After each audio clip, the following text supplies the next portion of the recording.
Boa noite a todos. Sejam muito bem-vindos ao primeiro Fórum de Debates da Sociedade Paulista de Reumatologia 2020. É um fórum totalmente online, com essa epidemia que nós estamos presenciando e vivenciando todos os dias. E a ideia é fazer o fórum totalmente online, com a organização da disciplina de reumatologia da Unifesp, sob a liderança do Dr. Professor Edgar Torres, e a participação também do Dr. João Vitor Campos, que é o mais jovem sócio da Sociedade Paulista de Reumatologia. E nós vamos abordar o tema sobre a infecção no imunossuprimido, principalmente no desfecho da tuberculose. Então, a tuberculose em diversos cenários reumatológicos e como manejá-los na nossa prática clínica. Então, são cenários da vida real. O Dr. Edgar e o Dr. João prepararam uma compilação de casos do último ano, de cenários diferentes em condições reumatológicas, para abordar um pouquinho do diagnóstico diferencial, de como nós lidamos com esses casos todos os dias, novas ferramentas de diagnóstico, tomadas de decisão. E a gente tem a grande felicidade de contar com a participação dos dois e também com dois experts na tuberculose, no cenário da tuberculose, que é a professora doutora Gessilmara Pilege, que é professora da Faculdade de Medicina de Barretos e coordenadora da Comissão de Doenças Infecciosas e Endêmicas da Sociedade Brasileira de Reumatologia. Então, muito obrigado pela presença. E também do Dr. Sidney Bombarda, que é pneumologista e coordenador da Vigilância Epidemiológica na área de tuberculose da Secretaria do Estado de São Paulo, Saúde do Estado de São Paulo. E eu vou convidar inicialmente o Dr. Edgar para coordenar essa mesa, essa discussão de casos clínicos no cenário reumatológico, e ele vai ter a oportunidade de coordenar toda essa parte aí do nosso primeiro fórum totalmente online da Sociedade Paulista de Reumatologia. Muito obrigado. Olá a todos, boa noite. Eu faço minhas as palavras do Marcelo Pinheiro, presidente da Sociedade Paulista. É com muita satisfação que a gente está aqui para trazer esses casos hoje. Como o Marcelo comentou, é o primeiro fórum online, mas isso não quer dizer que seja menos interativo. A gente quer contar com a participação de vocês à distância, mas muito próximos ao mesmo tempo. A gente acredita muito que a gente vai aprender e sair enriquecido nesse tema que é extremamente importante. Como o Marcelo comentou, nós escolhemos dois experts a dedo, não poderia ser melhor, né? A doutora Gessilmara e o doutor Sidney são extremamente competentes e especialistas naquilo que eles vão trazer para a gente. Nós escolhemos 6 casos clínicos, são 6 casos clínicos da vida real, que nós mesmos atendemos no setor de enfermaria e na interconsulta da disciplina de reumatologia da Universidade Federal de São Paulo, da Escola Paulista de Medicina. E são casos da vida real, são casos que tenho certeza que todos vocês, se não se depararam ainda, podem se deparar, e as dúvidas vão surgir ao longo dos casos, né? E essas dúvidas que nós não apenas esperamos responder ao longo do curso, né, ao longo do fórum, mas são dúvidas que a gente quer levantar para dividir as angústias, dividir as dúvidas, dividir as respostas com todos vocês, e a gente conta muito com a participação de vocês. Como o Marcelo comentou, a escolha desse tema não foi à toa, né? A gente sabe que as infecções são extremamente relevantes dentro das doenças reumáticas imunomediadas. É uma causa importante, não só de internação hospitalar, de motivo de interconsulta, mas também de morbimortalidade nos nossos pacientes, né, com doenças reumáticas. E a gente entra sempre num contexto: será que a infecção é um gatilho para a doença reumática imunomediada? Será que a infecção está andando junto com a atividade da doença? Ou será que a infecção é decorrente apenas da imunossupressão que a gente está lidando no nosso paciente? Então agora eu vou convidar o Dr. João Vitor, como o Marcelo comentou, é com muito prazer que a gente convida ele para apresentar esses 6 casos clínicos, que ele também preparou com muito carinho e muita competência, para trazer aqui para a gente, que ele acompanhou enquanto era residente e que agora ele é reumatologista titulado da Sociedade Brasileira de Reumatologia. Com vocês agora o Dr. João Vitor, apresentando os casos clínicos. Obrigado. Boa noite, pessoal. Meu nome é João Vitor, eu sou médico reumatologista formado pela Escola Paulista de Medicina, pós-graduando também da Escola Paulista. Hoje eu vou apresentar uma série de casos no nosso primeiro fórum de debates da Sociedade Paulista de Reumatologia, que está sendo feito exclusivamente online. O tema que a gente vai discutir é tuberculose em diversos cenários da reumatologia, da infecção latente ao manejo da doença. é uma série de casos de pacientes nossos do ano de 2019. Os primeiros 2 casos são pacientes com espondiloartropatias. Então, o primeiro caso é um paciente masculino de 50 anos que acompanha no nosso serviço. Ele tem o diagnóstico de espondilite anquilosante desde 2008. Tem como comorbidades hipertensão e osteoartrite secundária de quadril. A doença vinha em bom controle com o uso atual de sulfasalazino 2 gramas ao dia e adalimumab há 5 anos. Previamente, o paciente já havia feito uso de anti-inflamatório não esteroidal e evoluiu com mielotoxicidade, já tinha uso também de metrixato e teve falência secundária ao infliximab. Deu entrada no pronto-socorro com uma queixa de 4 meses de fadiga, hiporexia, sudorese, febre noturna e uma perda de peso não quantificada. Prévio ao início do anti-TNF, o paciente tinha epidemiologia negativa para tuberculose, PPD não reator e, portanto, não foi feito tratamento de tuberculose latente.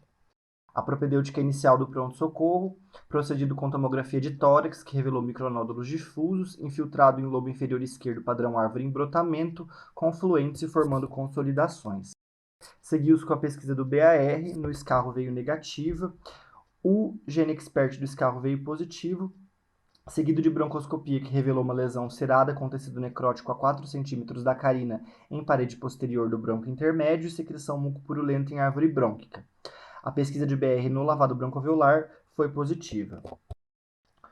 Caso 2, também um paciente do nosso serviço, um paciente masculino de 47 anos, com diagnóstico de espondilite anquilosante desde 2008, evoluiu com manifestações gastrointestinais, feito o diagnóstico de retocolite ulcerativa em 2016, como comorbidades apresentam osteoartrite secundária de quadril e osteoporose. A doença vinha requerindo ainda uso de corticoide, o paciente vinha em uso de 5 mg dia de prednisona, infliximab há 2 anos e azatioprina 150 mg ao dia. O paciente tinha feito uso previamente de uma gama de diversos anti-TNF, como infliximab, adalimumab, etanercept, golimumab, e também já havia feito uso prévio de sulfasalazina e mesalazina. Deu entrada no pronto-socorro com uma queixa de dor torácica de 3 dias de evolução e febre. Prévio ao início do anti-TNF, o paciente tinha epidemiologia negativa para tuberculose, PPD de 4 milímetros e também, portanto, não fez tratamento para tuberculose latente. A propedêutica inicial do pronto-socorro foi procedido com uma tomografia de tórax que revelou linfonodomegalias perilares bilaterais, derrame pleural loculado em base direita, com árvores de vidro fosco adjacentes e imagens nodulares esparsas em parênquima pulmonar que sugerem doença granulomatosa, tuberculose miliar. Seguido com a pesquisa de BR no escarro, que veio negativa, ao passo que o GeneXpert do escarro veio positivo.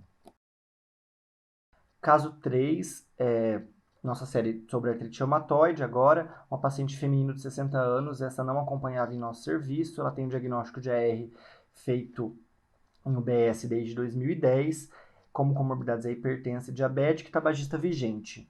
A paciente vinha com doença bem controlada em uso de adalimumab há 6 meses e deu entrada no pronto-socorro com uma queixa de 1 ano de evolução de uma perda ponderal de 21 quilos com astenia e há 5 meses uma lombalgia com sinais de alarme, piora noturna, irradiação para membros inferiores e quedas frequentes.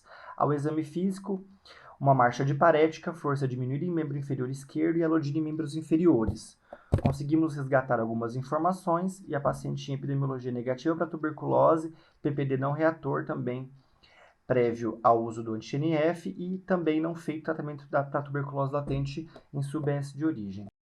A propedêutica inicial no pronto-socorro, tomografia de tórax, lesões escavadas nos ápices pulmonares e ressonância de coluna tóraco-lombar, edema na topografia dos ligamentos interespinhosos de L1-S1 e alteração de sinal compatível com edema e lipossubstituição da musculatura paravertebral posterior. Seguimos com a pesquisa de BAR, no escarro veio negativa, o GeneXpert do escarro veio positivo e o líquor com uma celularidade de 98 células, predomínio de linfomono, glicose não consumida em 177 e BR no líquor negativo. Caso 4, um caso de um paciente com vasculite, é um paciente masculino de 26 anos, diagnosticado com doença de BC em 2018, com acometimento cutâneo mucoso e vascular, à época do diagnóstico feito ciclofosfamida por 6 meses e corticoide, o paciente ainda vinha em uso de 10 mg de prednisona, bem como infliximab há 1 ano e azatioprina 1,5 mg por quilo também há 1 ano. 3 semanas da entrada no pronto-socorro, o paciente inclusive já havia passado uma outra vez no pronto-socorro, foi tentado tratamento para pneumonia adquirida na comunidade, e ele apresentava tosse produtiva, astenia, febre, sudorese noturna e uma perda ponderal de 5 quilos. O exame físico era relevante, o murmúrio vesicular diminuído em hemitórax esquerdo com esquertores crepitantes. Prévio ao início do anti-TNF, o paciente tinha PPD não reator, epidemiologia negativa para tuberculose e, portanto, também não feito tratamento para tuberculose latente. A propedêutica complementar. Tomografia de tórax revelou consolidações com broncograma aéreo, cometendo língula e segmentos do lobo superior esquerdo e lobo inferior esquerdo, nódulos centrolobulares com padrão de árvore em brotamento, bilateral, esparsos mais proeminentes à esquerda. Seguido da pesquisa do BR, negativo em 3 amostras, ao passo que o GeneXpert também foi positivo. Os casos 5 e 6 são pacientes lúpicos. O caso 5 é um paciente muito quisto do nosso serviço, é um paciente masculino de 22 anos, diagnosticado com lúpus e overlapping dermatomiosite em 2017. É um paciente que apresenta diversas manifestações graves, uma miopatia bastante importante, nefrite lúpica e uma vasculite cutânea refratária. Então, associado à imunossupressão, o paciente evoluiu com infecções de repetição, como pneumonia, empiema pleural e osteomielite.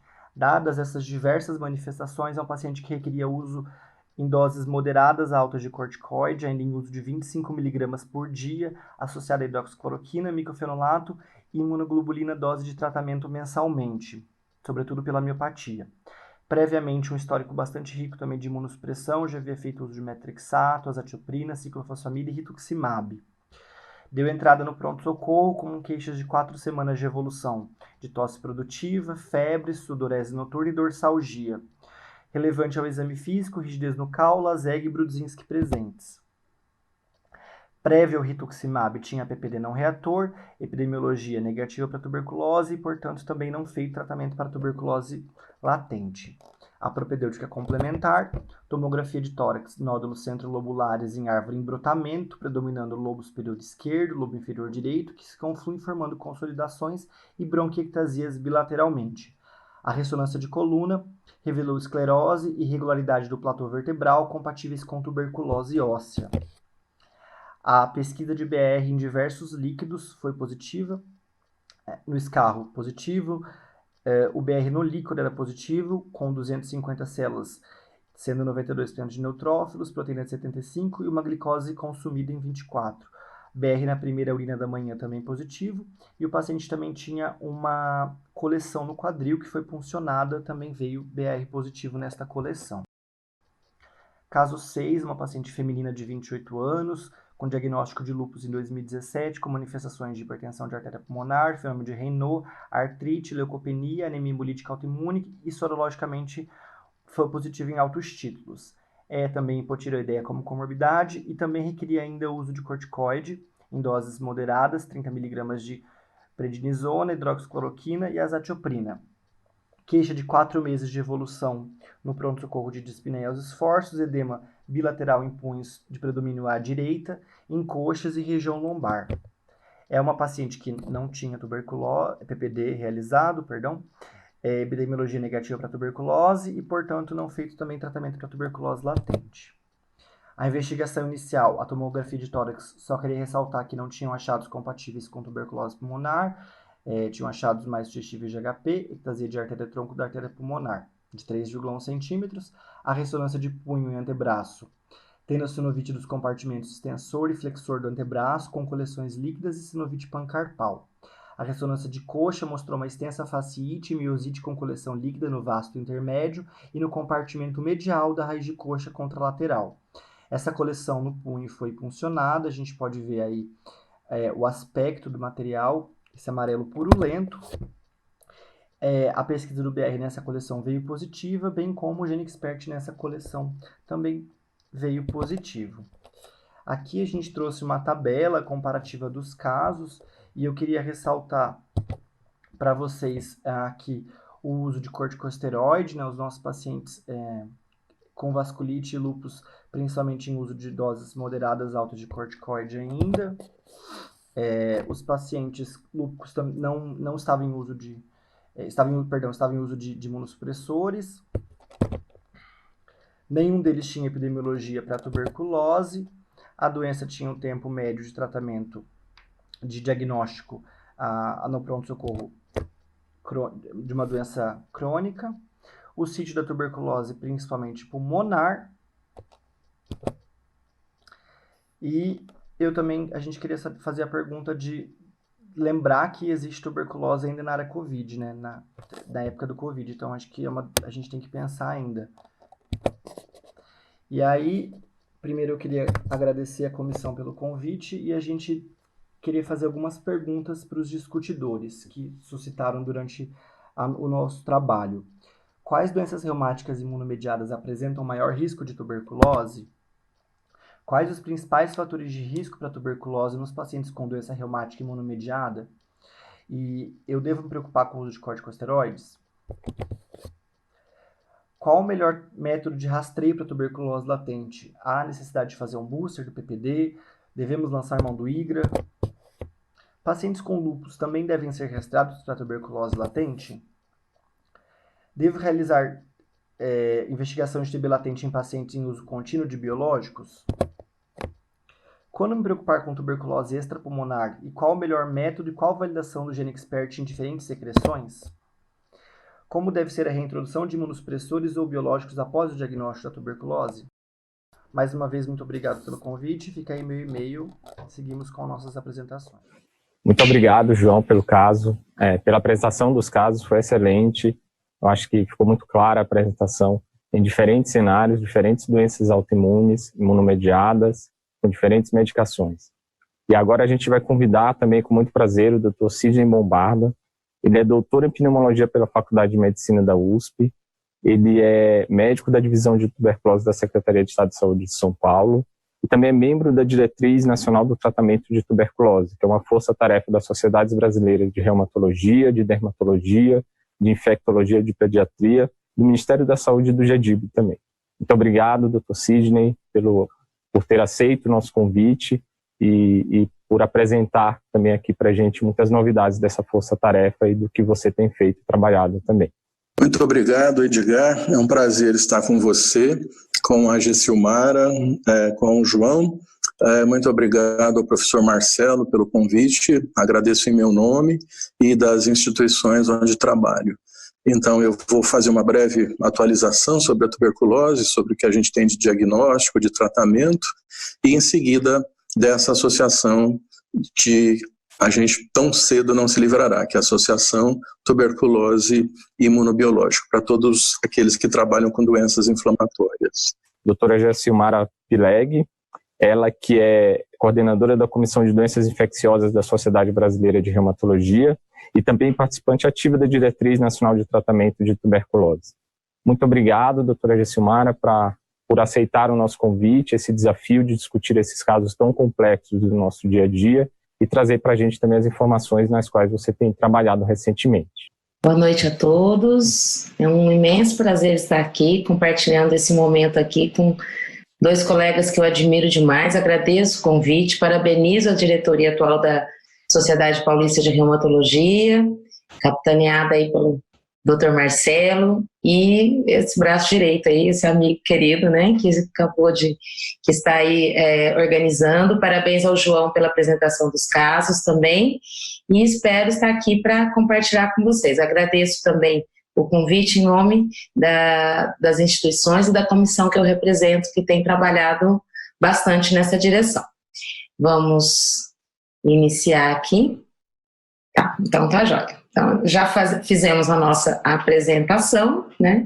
E a proposta de hoje, depois, obviamente, nós vamos falar um pouquinho mais de tuberculose, mas essa sociedade é muito elegante, então, ladies first. Aí eu vou começar e falar um pouquinho dos aspectos que interessam, né, para o nosso dia a dia em relação ao diagnóstico. Desculpa as siglas, mas eu acho que pela apresentação do João já se inteirou disso, né, o que é uma tuberculose latente, uma infecção latente por tuberculose, quais é a definição, os seus aspectos, a relação dela com os biológicos e com os outros medicamentos utilizados para os pacientes que têm uma polifarmácia aí com os nossos que nós acompanhamos, né?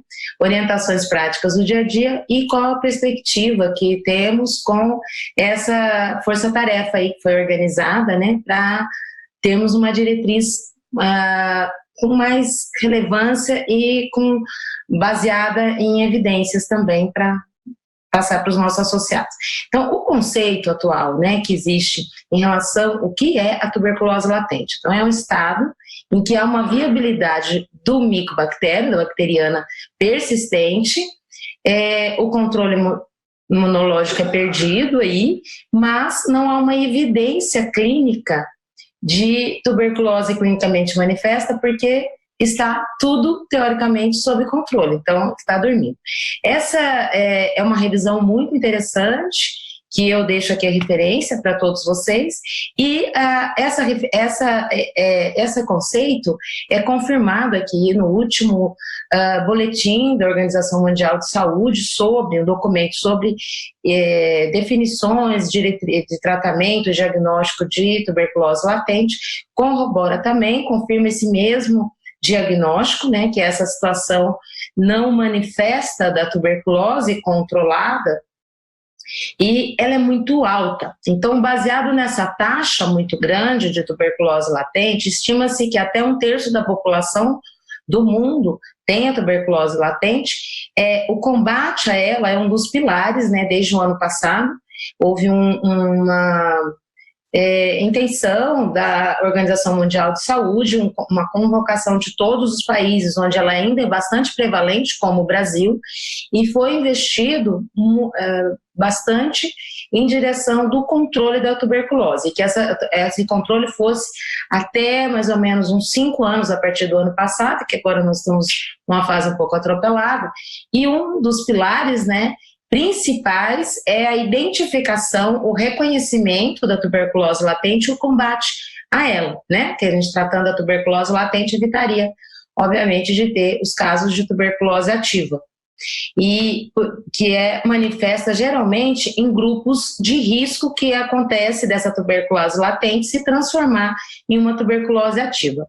Dentre os grupos de risco, esse é um guia, né, como está aqui do lado, o Manual de Tuberculose, que saiu ano passado, diretrizes do Ministério da Saúde, em que diz que colocado dentro dos grupos de risco, entre outras situações de imunossupressão, de maior risco, como estão expostas aqui, mas de nosso interesse, né, as pessoas, os pacientes que utilizam no seu tratamento agentes biológicos, principalmente marcado aqui o TNF, nós vamos conversar um pouquinho mais em relação se é só esse ou quais mais a gente precisaríamos ter uma atenção também em relação a essa detecção, e não esquecer que também já existe como grupo de risco os usuários de corticoide, numa dose maior de 15 miligramas do correspondente à prednisona por dia, por mais de um mês usado consecutivo.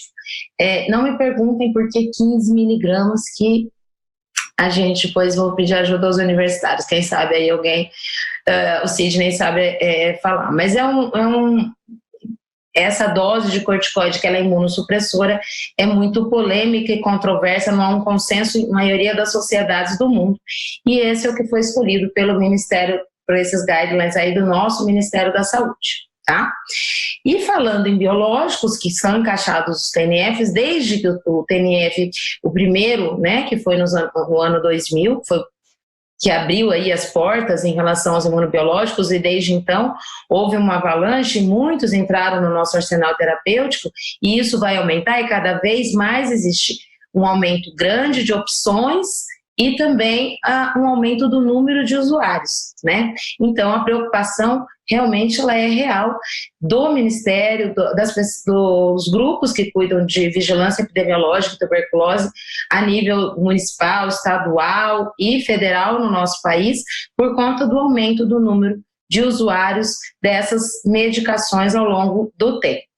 É óbvio que todos nós sabemos que foi um divisor de água no tratamento, né, dos pacientes, e tem os seus prós e os seus cons, como tudo tem ganhos e perdas, mudou o cenário, né, dos nossos pacientes, qualidade de vida, longevidade e um alcance que não se esperava que foi em 20 anos, né, que nós conseguimos com o uso dessas medicações.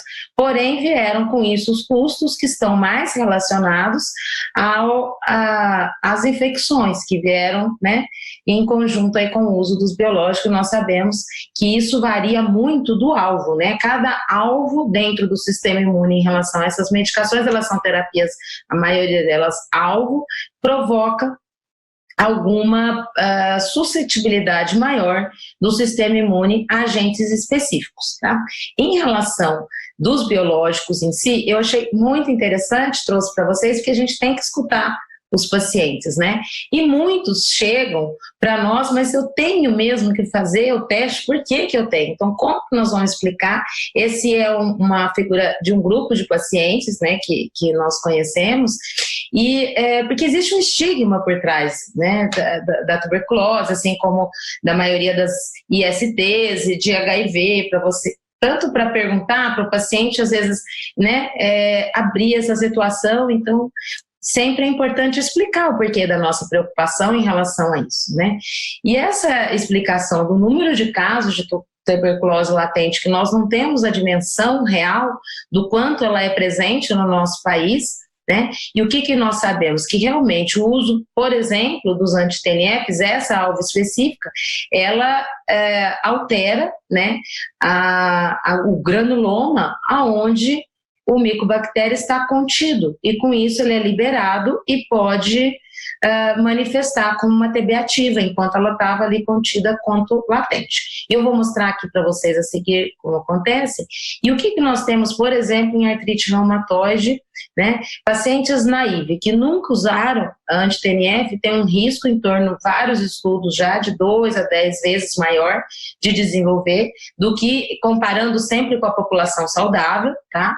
E quem já usou algum antes, né, o risco, quem está em uso tem um risco que começa aí de 2 e chega a ser até 30 vezes maior, variando com países, áreas de maior risco, de maior endemicidade, de locais onde existe um screening né, de qualidade e que há um segmento adequado desta população e o entendimento dela a respeito do porquê tudo isso é importante. Então, aqui para exemplificar esse paradigma da tuberculose, que é interessante quando você tem que contém aqui, eu vou mostrar, o TNF e o interferon são duas interleucinas responsáveis por conter esse granuloma. Aqui tem os exemplos das células, onde tem mastócitos, macrófagos e todas que compõem esse granuloma que contém aqui os micobactérias, pode ser no pulmão, em outro lugar, geralmente é no tecido pulmonar, né?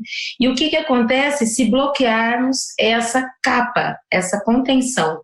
Eles vão ser liberados para a circulação quando se combate e tira essa proteção, né? Isso pode acontecer tanto com TNF quanto com interferon também. E como é a prevalência o que nós temos de dados no Brasil? Temos vários, né? Por conta de ser um país endêmico, então vários grupos no Brasil já estudaram em relação à tuberculose. E esses estudos foram feitos principalmente em relação ao teste tuberculino, o PPD, em vários locais do Brasil, são todos esses estudos aqui citados, e foi feita a inoculação do PPD, nesses estados do Brasil, que foram feitos em Recife, tem do Rio de Janeiro, tem de São Paulo, e alguns foram com grupo controle e outros com artrite inflamatória crônica, envolvendo artrite reumatoide, espôndilo, psoriásica, e um dos estudos em doenças intestinais inflamatórias também, mostrando aí uma prevalência, né, de positividade que realmente o Brasil reflete, é um país endêmico e epidêmico também, né, e temos muitos casos de situações em que são detectadas. Se não fosse realizado, esses casos, iniciando a medicação, poderiam desenvolver tuberculose ativa, né, e a importância desses registros também mostrado aqui, demonstrado pelo Biobada Brasil, que é um grupo um banco de registro bem conhecido de todos vocês, que inclui pacientes em uso de biológicos. E essa primeira publicação, que levantou o número de casos de tuberculose, mostrando que existe um risco relativo maior, a depender do tipo, de qual, em geral, né, comparando com um grupo que não usa o anti-TNF aqui, e varia conforme o anti-TNF utilizado, já modificando por número de usuários, né, esse cálculo feito. Isso foi demonstrado em 2015, tinham 9 casos de tuberculose registrado, e essa publicação muito interessante do nosso país. E nas outras drogas, nos outros biológicos, nós também deveríamos nos preocupar. Existe interferência quando estão usando essas medicações na positividade do teste, como interpretar também o uso de todas essas medicações para o que nós temos, né, na literatura em relação a esse assunto. Então, essa outra publicação recente, que foi, os dados não estão todos publicados, mas foram apresentados durante o OLAR do último ano, do grupo também do Biobada Brasil, já expandindo um número maior de pacientes, dentre 2.858 pacientes registrados no banco do Biobada, 31 com tuberculose, é uma das infecções mais importantes dentro desse grupo, né, e já com outros biológicos também, né, aparecendo. E muito interessante que desses 31, 9 deles tinham feito um screening incompleto ou inconclusivo. Então, né, mostrando a importância de se fazer esse screening. E esse artigo também é muito interessante, essa revisão do Cantini, que é do grupo italiano, em relação ao risco de reativação de TB em uso dos vários medicamentos usados em reumatologia, tanto os sintéticos, quanto os modificadores da doença, tanto sintéticos quanto biológicos de uma forma geral, e outras medicações utilizadas. E a única que zerou, eu acho que é a mesma publicação, que é do autor Broad, de 2015, mostrando que não houve risco associado no Canadá, esse estudo que tinha pacientes usando sulfasalazina, usando anti-inflamatório e usando metrexate. Mas em relação a todos os outros estudos que foram registrados com outras medicações, também até com anti-inflamatório, mas provavelmente usavam outras medicações associadas, mostrando um risco sempre maior associado com a população saudável. E esse mapa bastante interessante também, que vem como resultado desse estudo, né, algumas outras biológicos podem estar relacionados com o aumento da taxa, variando de alguns países que foram estudados, né? E quanto mais vermelho, mais casos de tuberculose registrados. Então, por exemplo, com a Bata-7 foram no mundo assim descrito até a publicação desse artigo, que foi em 2019, são 18 casos, com tocilizumab 12, com rituximab 9 em atividade. E com outros biológicos não foram registrados nenhum caso nesse estudo, mas outros saíram, né, foram liberados e licenciados e registrados depois dessa publicação também. Então necessitamos de uma observação de um período maior para fazer qualquer tipo de implicação ou conclusão. E em razão de saber desse risco aumentado da tuberculose, então o screening ele é recomendado. Essa revisão também do Nature, ela mostra a comparação em relação a se fazer o teste tuberculínico, o IGRA, fazer cultura ou fazer outras demonstrações onde conseguisse isolar o agente, e com certeza a facilidade que nós temos é de fazer a execução ou do IGRA ou do teste de PPD, que nós temos aqui, que é o teste tuberculínico, e como ele evolui em relação a ser negativo, ser positivo, a depender de ter a eliminação, ou ter o agente, ter granuloma, ou ter a tuberculose aqui já em atividade, enquanto ela está contida, enquanto ela está em atividade, mas que seria muito importante esse exame. Então, que interessante saber que, a partir do momento que ele é positivo, ele vai sempre ser positivo. Então, o paciente, uma vez positivo, que ele já tenha sido detectado, diagnosticado TB latente ou TB doença, ele vai continuar tendo o teste positivo a partir daí. Então, esse talvez não seja o melhor controle, né, de detecção, e sim ficar de olho em relação à história epidemiológica, o que nós vamos ver aqui. E ao redor do mundo, como são essas recomendações, né? Em muitos países que não são tão endêmicos quanto o nosso, mantém uma recomendação, é unânime a recomendação, e aqui está da nossa sociedade também, né, para acompanhar, de fazer o raio-x de tórax e fazer a aplicação do teste tuberculínico. A grande maioria. Tem alguns países, como a Suíça, por exemplo, né, que não faz a indicação, e faz a indicação de fazer diretamente ao IGA, mas são países que não são endêmicos. E a conclusão, inclusive do resumo dos artigos que fazem essas revisões, falam dessa situação, que nós temos que estar mais atentos em países mais endêmicos do que não em relação à realização de um ou de outro teste. Não existe ainda nenhuma confirmação se existe de valor preditivo positivo ou negativo, comparando os dois testes, de superioridade ou inferioridade para a nossa situação, por exemplo, país como o nosso, como a Índia, enfim, que tem uma alta incidência ainda da doença. Né? E o que então, pela maioria dos órgãos oficiais que regem essas orientações, inclusive a Organização Mundial de Saúde, a nossa sociedade, o CDC segue, o Ministério também, que uma das questões mais importantes que nós temos que juntar, né, para fazer essa vigilância, esse screening, essa investigação em relação à infecção latente por tuberculose. Epidemiologia é de suma importância, principalmente em situações em que, às vezes, o PPD fica escasso, nós não conseguimos acesso a ele. Então, quando não há um dos componentes importantes, porque a associação dos três sempre é importante, sempre é necessária, né, de ser feita, e a indicação é essa, e passar nesse funil para que a gente possa selecionar os casos que realmente são de tuberculose latente, identificar e tratar o caminho correto, né? Então, além de como investigar essa epidemiologia, sempre procurar em relação ao pessoal, ao familiar, lembrando em relação aos casos que o João apresentou, né? Nem todos tinham uma história positiva, a maioria dos pacientes, muitos deles jovens, né? Adultos jovens e em plena fase assim, de circulação em vários lugares, então precisa saber se circula por locais, por exemplo, que tenham pessoas com maior chance de ter tuberculose, né, ativa e possam ser transmissores, por exemplo, reclusão, presidiários, restrito de liberdade, locais onde moram muitas pessoas, moradores de rua, enfim. Todas essas situações têm que ser avaliadas, né? E em relação ao diagnóstico, então, da tuberculose latente, esse grupo de trabalho do Ministério da Saúde para nortear, né? Por enquanto, o que nós temos de positivo são essas orientações.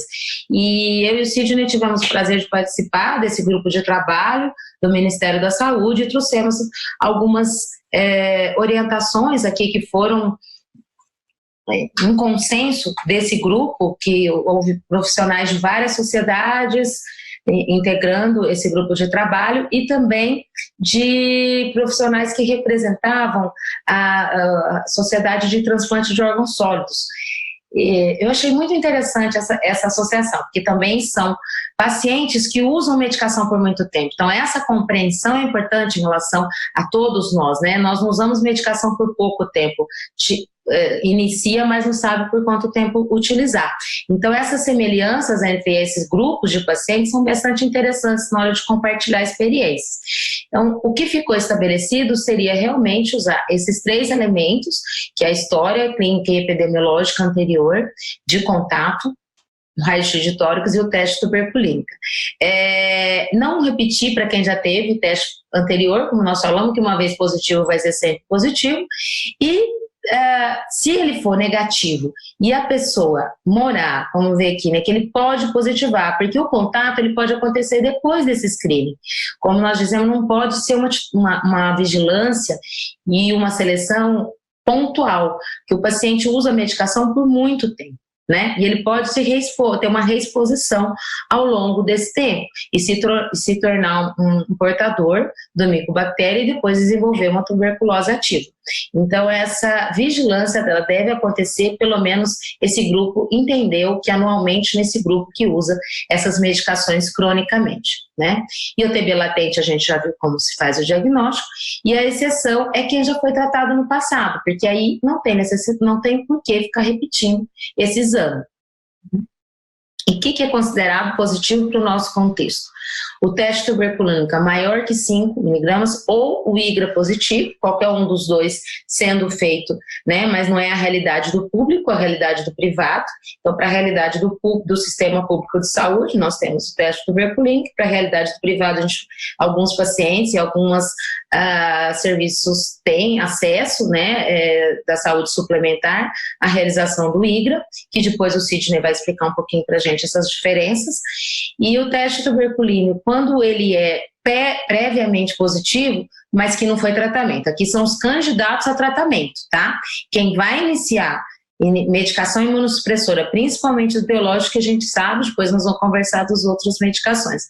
Então, ter um teste positivo, ou um IGRA positivo, ou ter um teste positivo anterior, mas não tratou, não fez esse tratamento, porque ano anterior ele já é sabidamente positivo, história de contato nos últimos 2 anos, ou uma imagem positiva nodular compatível calcificada com alguma contato com tuberculose anterior. Então, por esse grupo de trabalho foi estabelecido que esse tipo de paciente deveria, sim, candidato e receber o tratamento por tuberculose latente. Então, o rastreamento nós já conversamos, então, que ele é feito com o teste da tuberculínica, a história e a imagem. Então, todos que forem iniciar com biológico ou uma imunossupressão, também os que são candidatos a transplante de órgão sólido, que vão ser submetidos a uma imunossupressão prolongada, deveriam ser tratados para tuberculose latente nestas situações. Tá? Então, esse organograma aqui, que veio como resultado desse grupo de trabalho e está no Manual de Recomendação de Controle de Tuberculose de 2019, é mais ou menos o que a gente conversou, né? O screening anual, se o paciente pertence a esses grupos de imunossupressão, tá? E tem um anterior negativo. Quem já tem positivo não entra aqui. Então, caso depois, anualmente, repetido, ele vier apresentar um PPD menor que 5, continuar acompanhando. Se ele vier a positivar, tratar a tuberculose latente. Os assintomáticos com raio-x normal, prova tuberculina positiva, também repetir depois e começar com conversão, quem está negativo, né, e precisar repetir, por quê? Quem que vai repetir? Quem tem história anterior de contato, quem tem história de contato. Se houver uma conversão, porque pode acontecer, e esse teste, o Sidney também pode explicar um pouquinho melhor depois, a necessidade de iniciar o tratamento. E como é o tratamento preconizado hoje, o que nós temos disponível é a isoniazida. A vancomicina não está disponível atualmente com facilidade e tem uma falta já crônica, né? Então a isoniazida é o que tem preconizado, e o que é mais importante prestar atenção é o número de doses no total. Ela deve ser de 6 a 9 meses, pelo menos, e no mínimo com 270 doses contadas. Por quê? Às vezes o paciente fica um dia sem usar, não usa corretamente, então esse incentivo do uso também é o nosso papel, porque quando faz diagnóstico TB latente, a gente às vezes encaminha um pneumologista, um infectologista, quem trabalha nessa área que vai acompanhar. Mas também é o nosso papel estar atento a esse paciente em relação à reativação da doença, em relação à necessidade de tratamento, porque ele vai precisar ficar pelo menos 30 dias sem usar o imunossupressor que ele iria iniciar, né, enquanto está fazendo o tratamento para a tuberculose latente. E também para incentivar que esse tratamento seja feito corretamente, porque se ele não for feito corretamente, há uma chance ainda de reativar a tuberculose mediante a interrupção desse tratamento de profilaxia. E vale a pena fazer realmente o PPD ou não? E esse estudo muito interessante da Karina, colega, né, da USP de São Paulo, que mostrou que a realização do PPD realmente ela discrimina quem vai desenvolver a tuberculose ativa ou não. Então, os pacientes que realizaram PPD e foram detectados e tratados corretamente para tuberculose latente foram acompanhados por muito tempo e não desenvolveram TB, mesmo fazendo o seu tratamento com anti-TNF ou outro biológico, né? Aqui no caso foi de anti-TNF, então mostrando a importância dessa detecção e do tratamento de TB latente, que ele implica na interrupção desse processo, né, de desenvolver a tuberculose ativa frente a um caso de tuberculose latente. O caso aqui também acho que é importante, a gente está finalizando, não esquecer ao longo do tempo de pensar na tuberculose ativa, que é realmente o que aconteceu com os 6 casos que o João apresentou, né? Então, nós estarmos atentos, por eles ter pensado que fizeram o diagnóstico, poderia ter passado mais tempo. Conheço muitos casos que não foram detectados, que como o Edgar disse, eu acho que foi muito feliz a fala dele, eu vou copiar no futuro, gostei muito, quando a infecção ela pode ser realmente um gatilho, ela pode andar junto com a doença, né, caminhar em conjunto, ela pode vir como um evento adverso da imunossupressão, que é proporcionada pelo tratamento. Então, nós temos que estar atento que às vezes um paciente que ele vai ter contato, ele não tinha uma TB latente, mas ele já vai diretamente desenvolver uma tuberculose ativa, que ele fez uma exposição, né?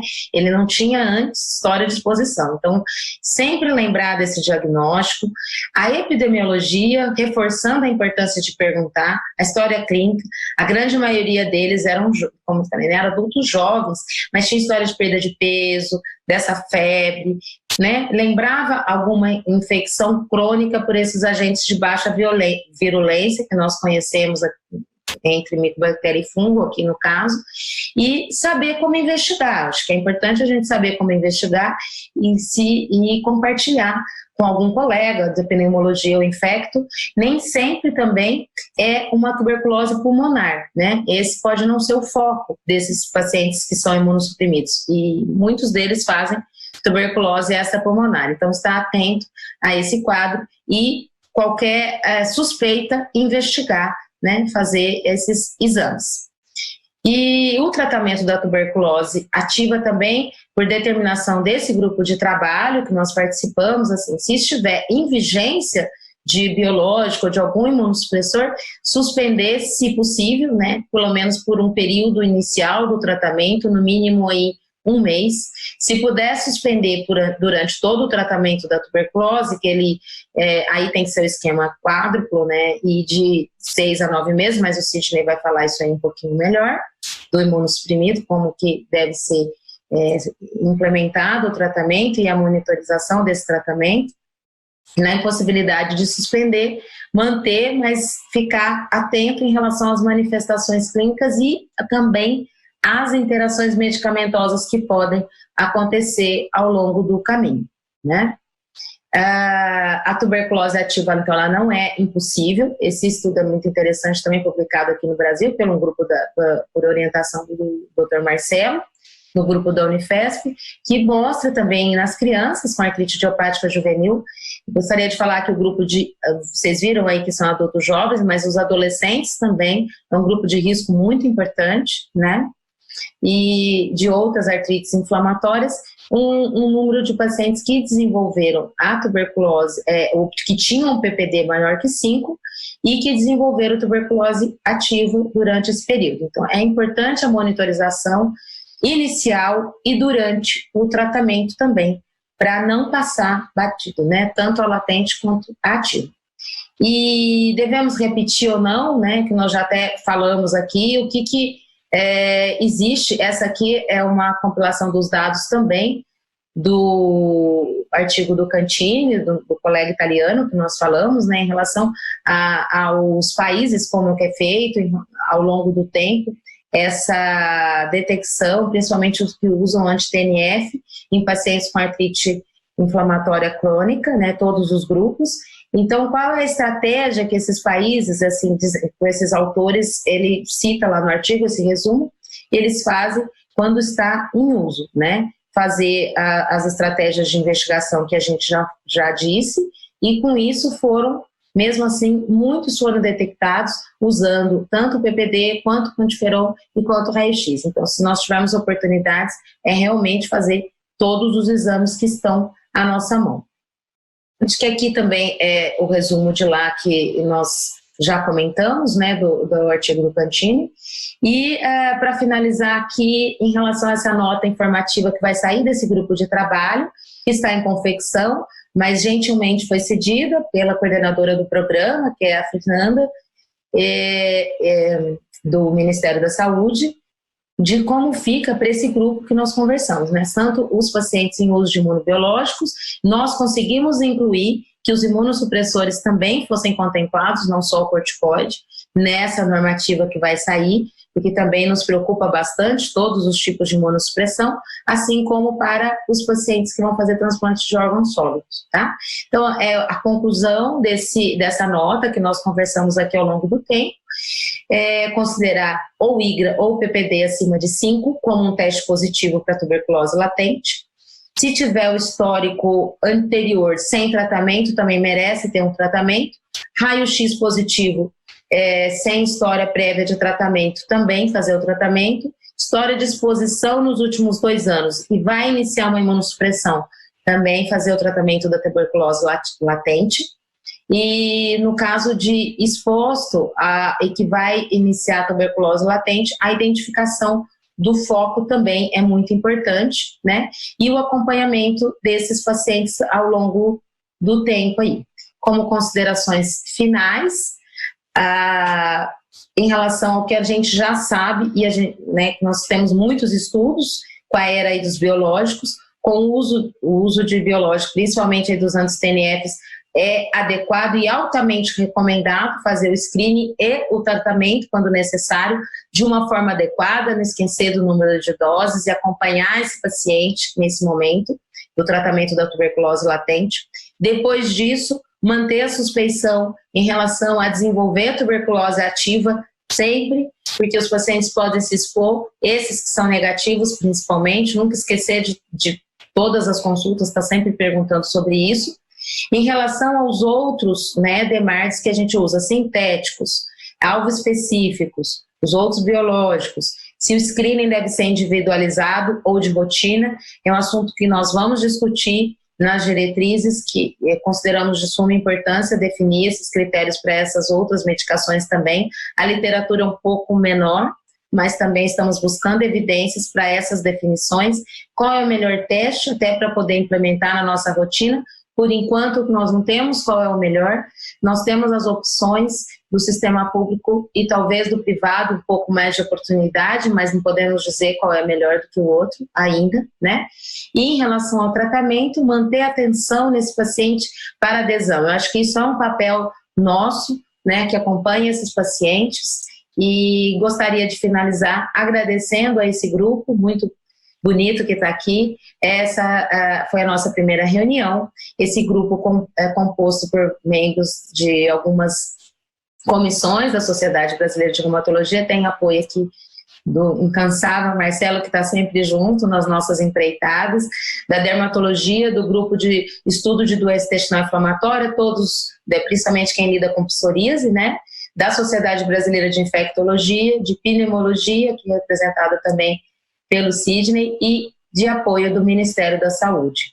Então, agradecendo imensamente esse grupo que se dispôs a arregaçar a manga e traçar essas diretrizes, que ela se dispõe a diagnóstico e tratamento tanto da TB latente quanto da TB doença, nesse grupo nosso grandão, né? Não só para os pacientes que usam biológico ou que tenham artrites inflamatórias crônicas.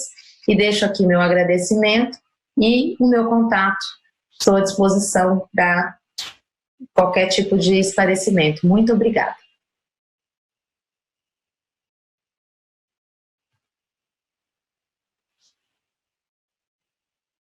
Muito obrigado, Gessilmara, pela sua brilhante aula. Foi extremamente relevante para o que a gente trouxe aqui em relação aos casos clínicos.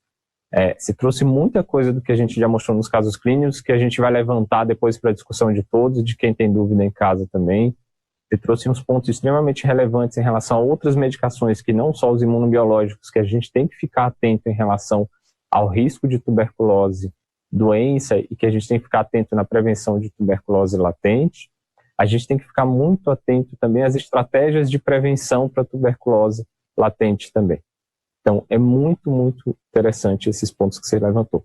E você trouxe também, né, Jacilmara, alguns pontos que eu acho que a gente vai precisar discutir depois e trazer para todo mundo também, em relação às ferramentas que a gente tem para o diagnóstico de tuberculose latente. O PPD, o IGRA, repetir ou não repetir o PPD.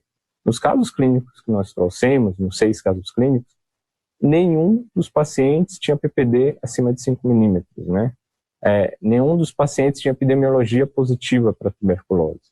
Nenhum dos pacientes tinha radiografia que sugerisse que tivesse tuberculose prévia ou cicatriz, né? E nenhum dos nossos pacientes precisou fazer o diagnóstico, precisou fazer o tratamento de tuberculose latente, né?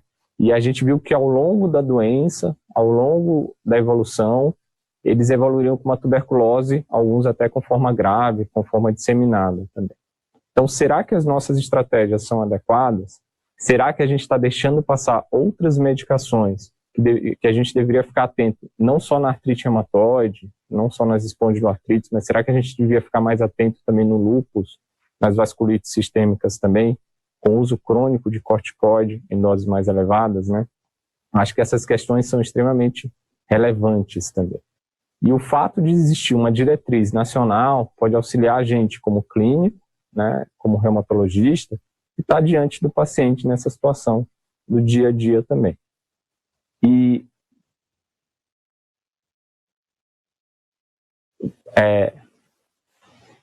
assim que a gente acabar, então a gente tem que levar em consideração também isso, a incidência, que eu acho que agora o Dr. Sidney vai conseguir passar para a gente como que anda o cenário da tuberculose no nosso país, como que anda o cenário da tuberculose aqui no estado de São Paulo, e como que a gente tem que lidar com isso com o paciente com doenças reumáticas imunomediadas. Então agora a gente vai voltar com o Dr. Sidney Bombardo. Mais uma vez a gente agradece aqui a sua presença, né, Dr. Sidney, que é doutor em pneumologia pela Faculdade de Medicina da USP e participante também da diretriz de tratamento de tuberculose do Ministério da Saúde. Muito obrigado, Dr. Sidney, pela sua participação no nosso fórum. Então, muito obrigado novamente a todos vocês. É um prazer estar com o Edgar, Marcelo, com a Jacilmara, com o João. Nós vamos falar, então, um pouquinho sobre o panorama da tuberculose no mundo, no Brasil, no estado de São Paulo, e sobre essa associação que a gente tem com as doenças inflamatórias, que começou e que provavelmente, com certeza, vai permanecer aí por bastante tempo. Essa são a declaração dos meus conflitos de interesse. Bom, então, em relação à tuberculose no Brasil, né, como é que nós estamos em relação a número de casos? Em 2018, nós tivemos 75 mil casos novos de tuberculose. Se nós acrescentarmos a isso aqueles casos que são considerados retratamentos, a gente passa de 80 mil. Desses 71 mil, 71% se curaram, 11,6% abandonaram o tratamento.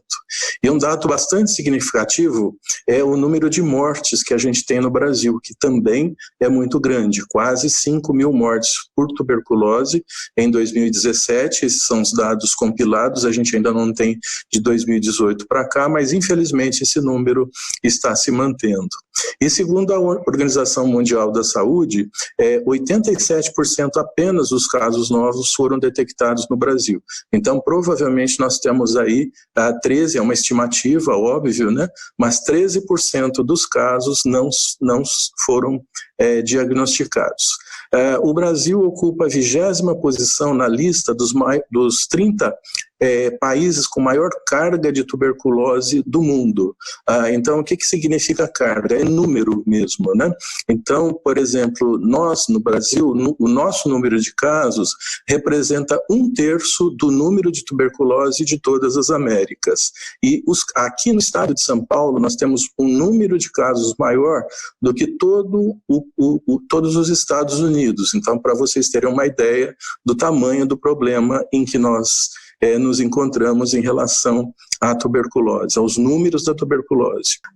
Eu vou falar um pouquinho do diagnóstico e do tratamento. Alguns slides eu vou repetir da Jacilmara, mas vou tentar dar uma outra abordagem, nós trabalhamos juntos, então alguns dos nossos slides são os mesmos, mas quais são as ferramentas que a gente tem para o diagnóstico da tuberculose? Primeiro, a gente tem que diferenciar infecção de doença. Como que a gente diagnostica infecção? Através da epidemiologia e do teste tuberculínico ou dos IGRAs. Quais são as ferramentas que nós temos para diagnosticar a doença, tuberculose ativa? Então, epidemiologia, quadro clínico, bacteriologia, a radiologia também tem um papel bastante importante, eventualmente o teste tuberculínico e os IGRAs podem também nos ajudar, especialmente nas formas extrapulmonares, e a broncoscopia, quando a gente não consegue o diagnóstico da forma pulmonar e de outras maneiras.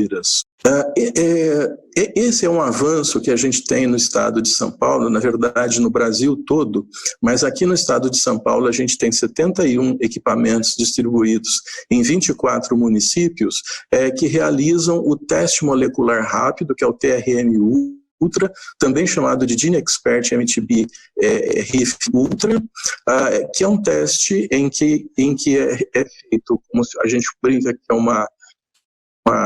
uma maquininha de Nescafé, né? Então dentro deste tubo é colocado o material, é realizada a extração do DNA e a gente consegue identificar mutações nos genes. Além de identificar o DNA do Mycobacterium tuberculosis, a gente identifica se existem mutações no gene RPOB, IS610 e IS1081, que conferem resistência à rifampicina.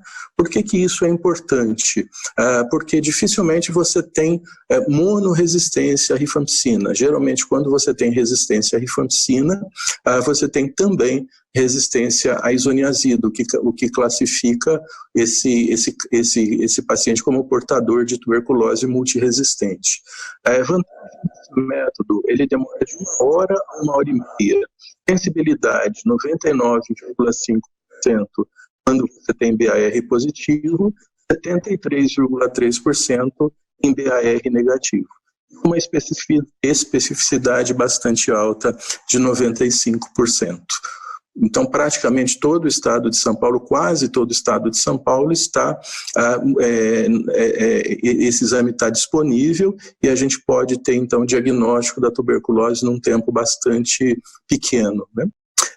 O TRM Ultra, os tipos de amostras que são recomendadas são escarro induzido, lavado broncoalveolar, lavado gástrico, líquor, gânglios linfáticos e macerados de tecido.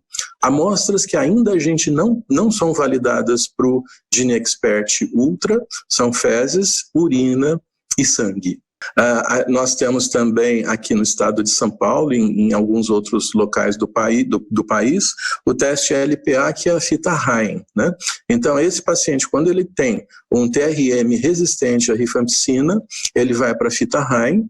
Na fita Rain, nós conseguimos detectações de mutações do DNA do Mycobacterium tuberculosis, e aí nós temos, então, a possibilidade de identificar a resistência à rifampicina, isoniazida, fluoroquinolonas e os injetáveis de segunda linha, que são amicacina, canamicina e capreomicina. Como vocês podem ver aqui, então, esses são os genes, né, que a fita Rain consegue identificar o gene onde ocorre a mutação, da rifampicina, o CAT-G e o NHA, fundamentais. Se for o INHA, nós podemos até tentar usar isoniazida em altas doses, mas no CAT-G não, isso vai interferir muito na conduta, nós vamos ter que somente usar etionamida, e aqui em relação às quinolonas e às drogas de segunda linha. Outro teste que vale a pena a gente lembrar de uma forma bastante básica é o PPD, né, o teste tuberculínico já mencionado pela Gessilmara, mas num esqueminha bem prático da gente lembrar o que o teste tuberculínico nos diz. Num indivíduo que tem infecção prévia por Mycobacterium tuberculosis, esse indivíduo tem linfócitos de memória.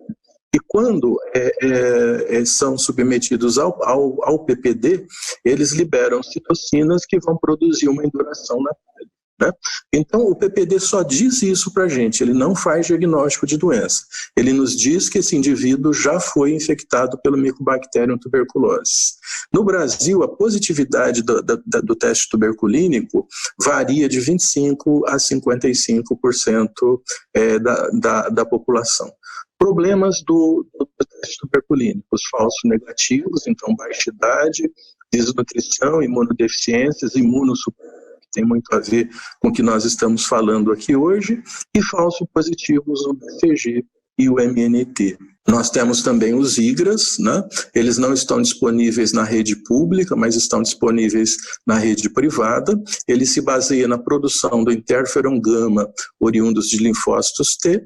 Nós temos o quantiferon TB Gold, que analisa os antígenos da região RD1 do MTB, e ele é positivo de acordo com o valor do interferon. E o T-Spot TB, que estima o número de células produtoras por interferon gama. O quantiferon ele está aprovado pela Anvisa para utilização no Brasil, mas ainda, como eu falei, não é disponível na rede pública. Então, o IGRA tem uma alta especificidade, 80% a 100%, a concordância com o teste tuberculínico chega até 85%. Em casos de BCG, ou então crianças com BCG ou uso prévio de corticoides, poderia ser a melhor escolha, provavelmente a melhor escolha, mas ainda não temos essa resposta. E aqui a gente tem 2 dados do estado de São Paulo, do Instituto, que, contrariando algumas publicações, foi observada uma boa correlação do IGRA com o teste tuberculínico em crianças menores do que 5 anos. E no Instituto Emílio Riba, em pacientes com tuberculose, o teste pacientes com tuberculose, pacientes já doentes com tuberculose confirmada, o teste tuberculínico foi positivo apenas naqueles pacientes que têm um CD4 maior do que 400. E o IGRA já foi positivo quando o CD4 maior que 100. Sugerindo aí uma melhor, o teste, o IGRA, aí tendo uma acurácia maior, né, para esses pacientes aqui, com CD4 mais imunodeprimidos, né? São dados preliminares. Então, em relação ao teste tuberculínico IGRA, a especificidade do IGRA é excelente, não é limitada pelo BCG. A especificidade do teste tuberculínico é alta em não vacinados. A especificidade do IGRA é mais consistente do que o teste tuberculínico. A sensibilidade não é consistente em todos os estudos. A sensibilidade do teste tuberculínico é difícil de interpretar pela heterogeneidade dos estudos, e o teste tuberculínico ele parece tão sensível quanto o IGRA. Em regiões de alta endemicidade, o IGRA positivo, obviamente ele não indica tuberculose ativa, e quando isso é negativo também não exclui doença. Aqui a gente tem um quadro bastante interessante que mostra a comparação do teste tuberculínico com o IGRA. Então, no teste tuberculínico você pode ter um falso positivo pelo BCG e pelas micobactérias não tuberculosas. Já no IGRA ele não sofre influência do BCG e nem pelas micobactérias não tuberculosas. O que interessa para a gente também, o teste tuberculínico ele pode ser falso negativo em pacientes imunossuprimidos. E em relação ao IGRA, a gente também tem dados limitados nesses pacientes, né? Embora pareça sofrer menos influência da imunossupressão do que o teste tuberculínico em pacientes recentemente expostos ao Mycobacterium tuberculosis. A sensibilidade do teste tuberculínico é 77, especificidade 97,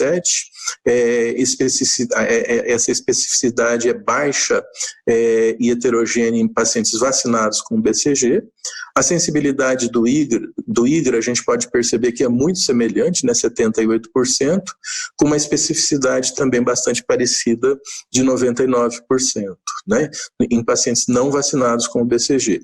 E a especificidade do teste, aí sim, ela é maior, né, 98% naqueles vacinados com BCG. Outras diferenças são que no teste tuberculínico você tem possibilidade de variabilidade entre observadores, necessidade de 2 visitas para a leitura do teste, os resultados são mais demorados, necessita treinamento, ele tem baixo custo. O IGRA, você não tem possibilidade de variabilidade entre observadores, apenas uma visita, os exames de resultados são mais rápidos, no entanto, ele necessita de pessoal qualificado e ele é de alto custo, né? A prevalência, então, existem vários estudos, a Gessilmara já citou alguns, mas alguns estudos brasileiros aqui, de prevalência de LTB nas doenças reumatológicas. A prevalência num trabalho de Fortaleza foi de 13%, a artrite reumatoide 4%, espondilite anquilosante 26%, a artrite psoriásica 23%, mas aqui a gente não sabia, não foi citado quais os outros medicamentos que ele utilizava anteriormente. Em Recife também foi baixa, com 14,6%, em artrite reumatoide em pacientes em uso de corticoide. Um trabalho de São Paulo com 202 pacientes mostrou uma prevalência de 32,7% em pacientes com artrite reumatoide e em Porto Alegre 29,5%. Aqui só um lembrete, né, que o diagnóstico de tuberculose na criança, ele se dá por meio de um score de pontos, onde a gente avalia o quadro clínico, radiológico, o contato com tuberculose, a prova tuberculínica e o estado nutricional. E a interpretação, então, vai ser de acordo com esse score de pontos, 40 provável tuberculose, de 30 a 35 diagnóstico possível e menos do que 25 a gente tem que procurar outra causa na investigação dessa criança. Aqui uma radiografia, né, de uma criança com linfonodomegalia e consolidação no campo superior direito. Aqui uma linfonodomegalia hilar à esquerda, também numa criança com tuberculose. Em relação ao tratamento da tuberculose, a gente tem que usar drogas que tenham alta eficácia e baixa toxicidade. Então, quando a gente usa rifampicina, isoniazida e etambutol e pirazinamida, né, que é o esquema básico para tuberculose, nós estamos utilizando um esquema com alta efetividade e baixa toxicidade. Esse é o esquema básico que nós temos para tratamento da tuberculose no Brasil. No manual de recomendações a gente tem isso com mais detalhes, ele está online no site do Ministério. A gente tem uma situação bastante delicada que é a resistência medicamentosa. Então, a resistência à rifampicina e isoniazida é o que nós chamamos de tuberculose multiresistentes. Então, podem observar que a gente usa capreomicina, uma medicação injetável, durante 8 meses, levofloxacina, telisidona e tambuzinamida, e depois mais 10 meses de levofloxacina, telisidona e etambutol. Pode mudar um pouquinho quando ele tiver resistência ao etambutol, a etionamida. Mas é um esquema de 18 meses, é muito mais caro, o esquema básico custa R$50 e esse esquema custa $7.000. O esquema básico ele tem uma porcentagem de cura próxima de 100%, e esse aqui em torno de 60%. Não bastasse isso, a gente tem a tuberculose extensivamente resistente, que é resistente a rifampicina, isoniazida, quinolona e aminoglicosídeo, também com esquema com várias drogas, incluindo linezolida, amigdacina, moxifloxacina, ácido paraaminosalicínico e isoniazida em altas doses. E aqui, a última droga que nós tínhamos para tratamento da tuberculose, ela foi descoberta na década de 60, né? E depois, com o surgimento do HIV, e com certeza agora também em decorrência do surgimento de resistência, a gente tem várias novas drogas, né, que estão aí esse é o pipeline 2020, agora de março de 2020, onde a gente tem várias drogas sendo estudadas, as mais promissoras deles, a mais próxima da gente é bedaquilina, delamanide e pretomanida. Bom, então aqui um caso de uma tuberculose, onde a gente observa a cavidade aqui no campo superior direito, no paciente imunocompetente. Aqui então uma tomografia, onde a gente vê a cavidade com nódulos adjacentes, bilateral, mas com pouca extensão. E aqui a gente vai ver um paciente em uso de anti-TNF, onde já no raio-x a gente vê a doença disseminada, né, em ambos os pulmões, com uma extensão também bastante grande, doença bilateral disseminada por ambos os pulmões. Então, são casos realmente muito mais graves, né? Então, essa é a linha do tempo dos biológicos no Brasil, né? Eles começaram lá em 2000. Aqui também a Gessilmara já se deteu bastante sobre esse assunto, sobre a importância do TNF, né? Na manutenção, na formação e na manutenção do granuloma, né? Várias células, mas o TNF participando da formação desse granuloma, e depois, como a Gessilmara já mostrou, a importância do TNF na manutenção desse granuloma. Quando você usa alguma droga anti-TNF, você quebra essa barreira, você pode ter aí a reativação de um foco que permanecia latente e sem sintomas, né? Então a Gessilmara já mostrou também alguns exemplos, né? Mas aqui a gente tem a incidência da tuberculose em usuários de anti-TNF em vários países. Então, por exemplo, né, sempre muito maior do que na população em geral. Então, vamos dar um exemplo aqui da Espanha. O infliximab, ele tem uma incidência de 383 mil habitantes contra 25 na população em geral. Esse é o mesmo trabalho que a Gessilmara mostrou lá de Ribeirão Preto, né, onde ela mostra aqui, onde ela já mostrou o coeficiente de incidência que é muito maior nos anti-TNFs do que no grupo controle. Então, o coeficiente de incidência aqui, 2,86, foi maior para o adalimumab do que para o infliximab e etanercept. Como a Gessilmara também já mostrou, o que chama atenção aqui, um outro olhar que a gente pode ter sobre esse estudo, é o tempo de exposição, tempo de uso do biológico e tempo que esse paciente adoeceu por tuberculose. Então, aí entra a questão da reativação ou da reinfecção. Então, por exemplo, num paciente que estava usando adalimumab há 10 meses, considerando aqui, isso foi visto, o rastreamento inicial foi todo bem feito, 10 meses, e outro paciente que desenvolveu tuberculose 40 meses depois, né? Então, e com o screening inicial adequado. Então, aqui, talvez, né, a gente possa pensar numa reinfecção endógena, né, numa reativação de um foco de tuberculose. Por quê? Embora esse paciente não tivesse critérios naquele momento, com o uso do biológico, ele pode ter reativado um foco endógeno. Por outro lado, esse paciente aqui, número 6, ele desenvolveu tuberculose 40 meses depois do uso do infliximab. Então, muito provavelmente, assim, a gente pode inferir, os autores inclusive inferem isso, que se trata de um caso de reinfecção, né, lembrando dos números que a gente tem no Brasil. Esse é um artigo também, o Marcelo é um dos autores, né, de tuberculose e micobacterioses, também com coeficiente de incidência bastante maior do que o coeficiente nacional. E o que tem de interessante aqui é que, dentre esses casos, havia um caso de hanseníase, né, entre os casos de tuberculose.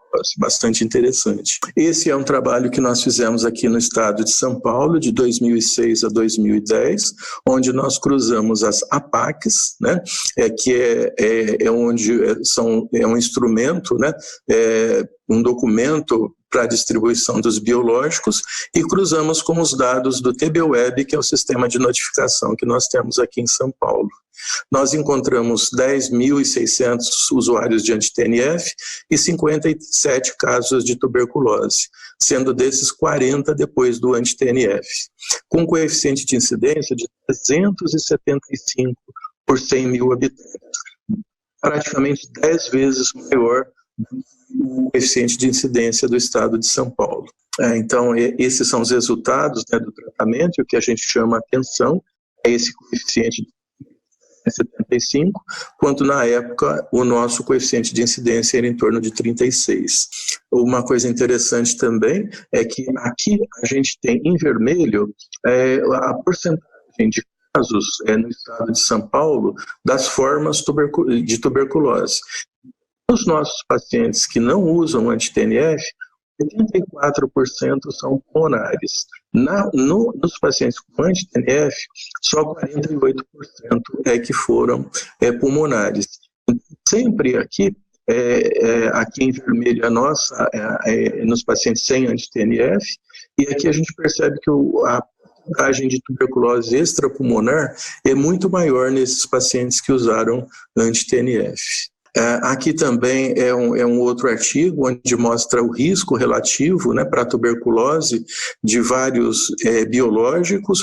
Adalimumab, como vocês podem ver aqui, um risco de 29,3%, infliximab 18%, etanercept 1,8%, e alguns outros aqui têm um risco definido para a tuberculose. Então, esses, basicamente, nesse trabalho aqui, adalimumab, infliximab, com risco relativo maior, né, para a doença, para a tuberculose. Aqui também mostrando nesse trabalho aqui, com base em todas as indicações, o trabalho L12-23 foi associado com uma taxa significativamente mais baixa do que com os anti-TNFs, né? Essas são as indicações do tratamento da ILTB no Brasil, também que já foram comentadas pela Gessilmara. Como eu falei, nós trabalhamos juntos aí na elaboração dessas diretrizes, dessas recomendações do país. Então aqui a gente tem o uso de anti-TNF e corticoide na dose maior do que 15. Também já foi falado pela Gessilmara, né, o rastreamento da tuberculose ativa. Então, a história clínica epidemiológica é muito importante, né? História clínica epidemiológica, a gente fala, a gente tem que ver áreas de maior concentração urbana. E a Brasilândia agora está na moda, né, por conta do Covid. Está todo mundo falando da alta concentração de pessoas que vivem lá. No entanto, no metrô, na Avenida Paulista, às 7 horas da manhã, também você tem uma alta concentração e de uma doença que é de transmissão aérea, né? Então, os métodos para diagnóstico, a Gessilmara já falou também. E sempre que você pensa em fazer quimioprofilaxia, condição principal é você excluir doença ativa. Então, a Gessilmara já citou bem isso, como que a gente investiga, história clínica epidemiológica, radiografia, clínico, IGRA. Nós não temos a resposta de quem é melhor aqui. Esse paciente já tem um teste clínico anterior, um IGRA, não há necessidade, porque o teste ele só vai dizer se esse paciente está infectado ou não. Por outro lado, como a gente viu naquele trabalho de Ribeirão Preto, os pacientes podem vir a ter tuberculose ao longo do tratamento, ou por reativação endógena, ou por reinfecção. Então, para esses pacientes que forem negativos, a gente vai sugerir, independente de mudar de biológico ou não, repetir o teste tuberculínico. Então, as indicações, os candidatos eu não vou me deter a isso, porque a Gessilmara já falou para vocês também, teste tuberculínico ou IGRA, contato e imagem sequelar não tratada. Né? Aqui são os esquemas de tratamento, isoniazida, como a Gessilmara já muito bem comentou, rifampicina é uma opção também por 4 meses, também a Gessilmara já colocou o problema da rifampicina, que não é só do Brasil, mas é do mundo. Uma perspectiva bastante grande que a gente tem é isoniazida mais rifapentina, então você usa uma dose de isoniazida mais rifapentina uma vez por semana, num total de 12 doses, então 3 meses, então assim, muito mais fácil, obviamente, do que a isoniazida por 9 meses. E nós temos, embora a rifapentina não esteja disponível no Brasil, a gente teve agora, nesse mês que passou, um parecer inicial favorável da Conitec à aquisição de rifapentina para o Brasil. Então, muito provavelmente essa droga está chegando para a gente, né? E eventualmente rifampicina mais isoniazida, que a gente não tem recomendado pelo risco maior de hepatotoxicidade. E sempre iniciar o biológico pelo menos após 30 dias do tratamento da ILTB, se possível após o tratamento tratamento completo da ILTB. Lembrando que 6 meses de ILTB, de tratamento com isoniazida, conferem uma proteção de 60%. Né? Então, mesmo com a quimioprofilaxia, você pode ter, com tratamento da infecção latente, você pode ter tuberculose nesses pacientes. Né?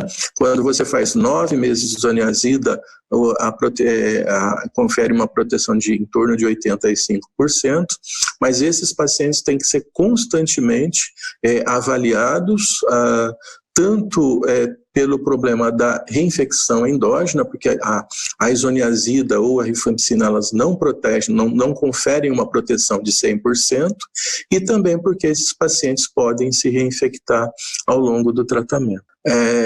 A Gessilmara também já comentou o que nós vamos fazer se nós temos um paciente imunobiológico e se ele desenvolve tuberculose.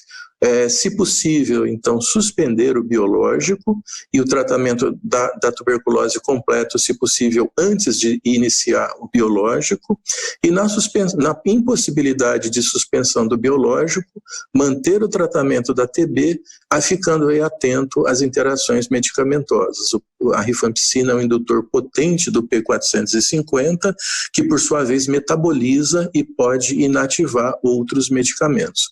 E aí a gente vai avaliar o tempo de tratamento. Basicamente, num paciente imunodeprimido, que se comporta como imunocompetente, ou seja, se ele diminui escarro até o 2º mês, se ele tem melhora clínica e melhora radiológica, nós podemos tratá-lo por 6 meses. Se isso não acontece, o ideal é que a gente prolongue o tratamento para 9 meses. Né? E como perspectivas para o Brasil, a gente tem a rifapentina, chegando aí para o tratamento da ILTB, as recomendações de TB biológicos, que a Gessilmara já apresentou, e as diretrizes do qual nós estamos participando, alguns de nós aqui nessa apresentação, e onde a gente vai ter várias respostas que a gente ainda não tem. Muito obrigado, esse é meu e-mail, à total disposição para vocês na Secretaria da Saúde aqui de São Paulo. Obrigado.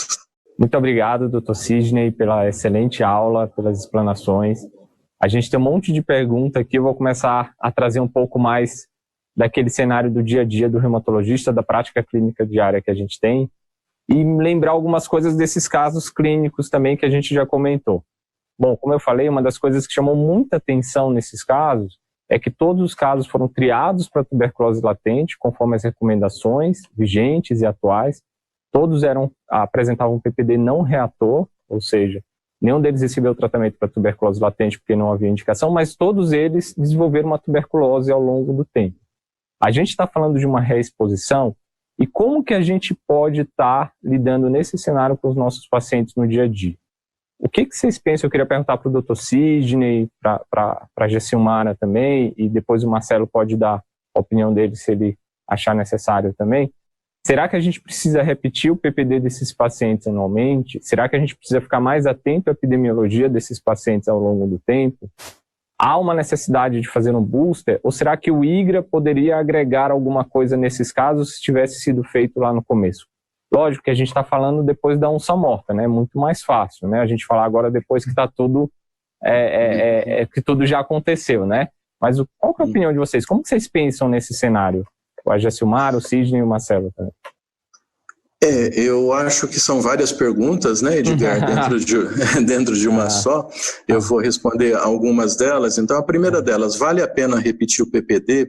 Até onde a gente sabe, a repetição do PPD, o booster, ele está recomendado só para pacientes, só para profissionais da saúde, então não teria um grande impacto você repetir o PPD nesses casos, né?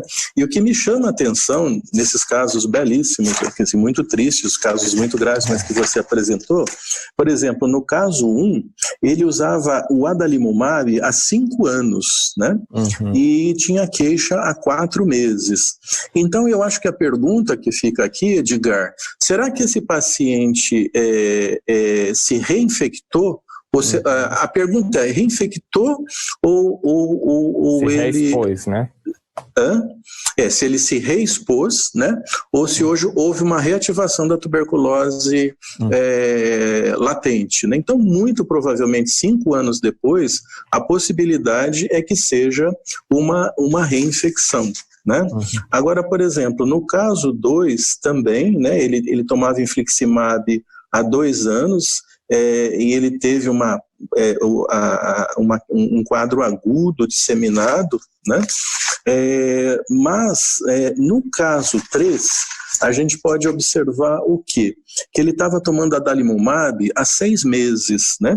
Então, há 6 meses atrás, ele tinha feito tudo, epidemiologia negativa, o PPD era negativo, ele não foi feito tratamento porque não tinha indicação. Então, esse período de 6 meses faz a gente... É uma pergunta que claro que eu não sei, nenhum de nós sabe responder.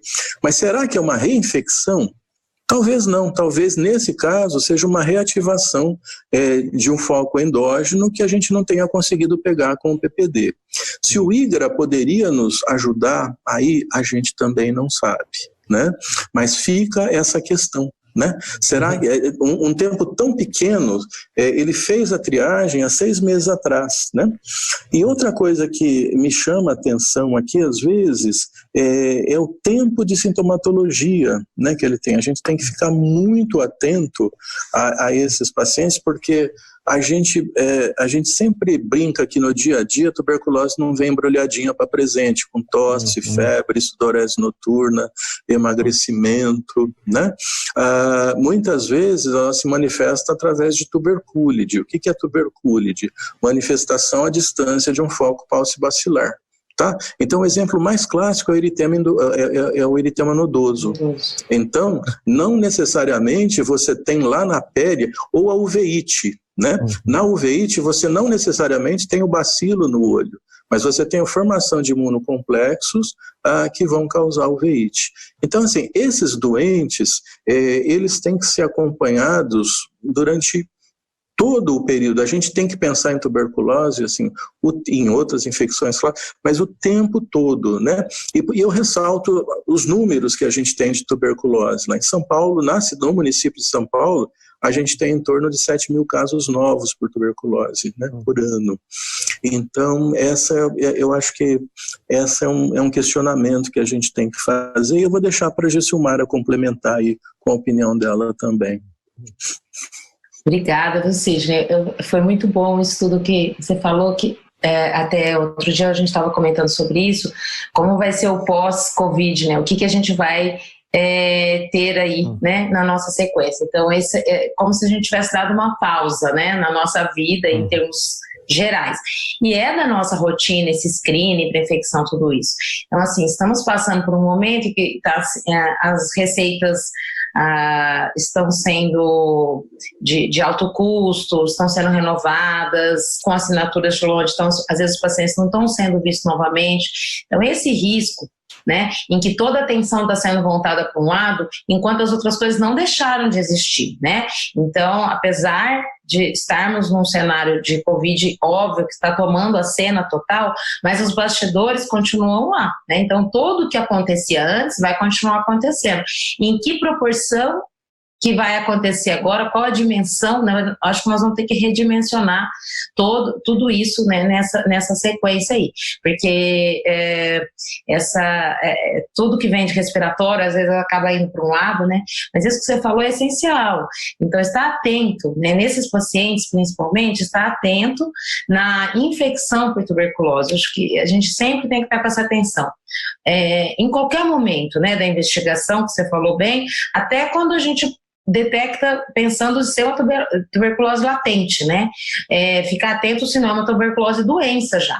Porque esses pacientes, como por exemplo, vão iniciar com biológico, eles já vêm de uma, como eu falo, a polifarmácia, de muitas medicações. E talvez chamando atenção a todos, a grande maioria dos pacientes que foram apresentados casos, a maioria deles não usava uma medicação só, né? Então, muitos usavam outras. Então, nesse que, por exemplo, usava 6 meses, mas tinha a história do corticoide. Então, provavelmente, às vezes, quando fez o PPD, estava usando corticoide. Então, essa é a limitação que a gente sabe que tem. Então, dependendo do grau de imunossupressão, ele pode ser menor ou não a reação tuberculínica. Neste caso, eu acho que entraria a questão aí que o Edgar fez, né? Nesses casos de autoimunossupressão, das outras medicações, não só das outras doenças todas, como nós tivemos aí casos muito graves, que às vezes não fez esse screening, porque não tem esse protocolo tão bem estabelecido em relação ao uso crônico do corticoide, em relação ao uso de ciclofosfamida, por exemplo, que é muito imunossupressor, e outras medicações. Quando se associa, eu acho que essa associação de medicações, nós não temos como estimar e dimensionar o grau de imunossupressão conferido nessas associações, né? Então, nestes casos em que o PPD está negativo, ou positivo, enfim, tem que sempre vasculhar a tuberculose, porque as doenças, elas andam, como você falou, paralelo. Então, o VIH é muito comum na nossa prática, mas a gente sempre tem que descartar por infecção. Então, nós estamos acostumados, enquanto do diagnóstico, a grande maioria das nossas doenças sempre é assim, descartado outras causas, né? Mas isso eu acho que a gente não pode ser pontual, né? Sempre chamando atenção em relação a isso.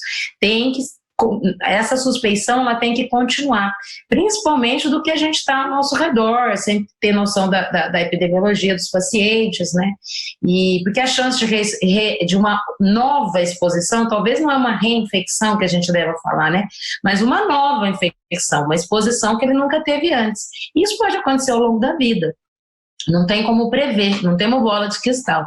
Então, acho que essa atenção o tempo todo e ter essa consciência de também investigar os pacientes, não só os que vão usar biológico, mas os que estão usando múltiplas medicações, associação de drogas que podem interferir no PPD, eu acho que neste caso sim, talvez a gente chegue nessa conclusão, eu estou falando ainda de uma impressão, mas que esses mereçam sim ter uma segunda investigação com os testes IGRAS, ou talvez esses novos que vêm por aí, né? Essas bandas, esses de genéticas, que sejam mais fáceis de utilizar, eu não sei qual é o custo, mas um outro recurso nós vamos precisar ter nesses casos dos já imunossuprimidos quando, né, vão iniciar. Marcelo? Então, só vou... Essa é uma dúvida, pergunta de $1 milhão, né? Saber o que fazer, porque com a gente está muito claro o que fazer com o paciente que tem PPD positivo ou screening positivo para tuberculose latente. O grande problema é o que fazer com o paciente negativo. Então, essa pergunta a gente tentou responder, uma tese de doutorado que nós orientamos, para tentar comparar as estratégias que a gente tem. Repetição, né, que seria o booster, nas primeiras 3 semanas. A gente não encontrou uma boa... Não foi uma boa estratégia, a gente teve uma baixa positividade do booster, e a gente acabou comparando com L-Spot e com quantiferol. E a gente acha, de uma maneira geral, que essas duas estratégias, os IGRAs, vão responder todos os nossos problemas dessa falha do screening. E a gente está muito tranquilo que os métodos estabelecidos de rastreamento, que a Gessilmara mostrou e o CISM, a gente está muito, muito tranquilo que ela é uma boa estratégia. Foi uma estratégia que mudou realmente o panorama desses pacientes. Mas ela tem falhas. E esses pacientes que a gente tem que identificar. Como identificá-los? Ou a gente faz uma repetição, isso não é uma boa estratégia, ela teoricamente parece ser boa, fazer o booster, mas a gente não encontrou quando a gente fez o estudo prospectivo, e a gente acabou comparando com o IGRA. Primeira hipótese, será que o IGRA vai resolver nossos problemas? Nossa resposta, ele só agregou valor em 10% dos pacientes. Então, continua um grande desafio. Né? Então, o que a literatura mostra também, o IGRA agrega pouco, agrega 10% a 20%. E ele só deve ser feito em pacientes que estão screening negativo com alto risco de tuberculose. O grande problema é quem é esse alto risco de tuberculose no Brasil. Todos. Mas todos nós somos de um país endêmico e todos nós estamos com. Então, esse é o grande desafio. As nossas ferramentas ainda não são sensíveis o suficiente para identificar esse paciente que vai reativar. Aquele que é a reexposição, aí é a epidemiologia. A gente tem que ficar nessa vigilância epidemiológica contínua. Mas no negativo, o que a gente tem de recomendação para você levar para casa desse fórum de debate? Se você tem alguma carta na manga a oferecer esse paciente, é fazer o quantiferol. Ele não é disponível, não tem acesso a todos no país, mas a gente tem no mercado privado No mercado público, a gente não tem esse acesso, só em períodos clínicos, então a gente só tem para pesquisa. Então, se você tem alguma coisa a oferecer mais para o paciente com alto risco, é fazer o quantiferon. O L-Spot não tem mercado no Brasil, ela é uma empresa da Inglaterra e eles não têm interesse em comercializar essa ferramenta no Brasil. Então, para levar para casa em paciente negativo e com alto risco, o que você pode oferecer é vigilância epidemiológica e quantiferon.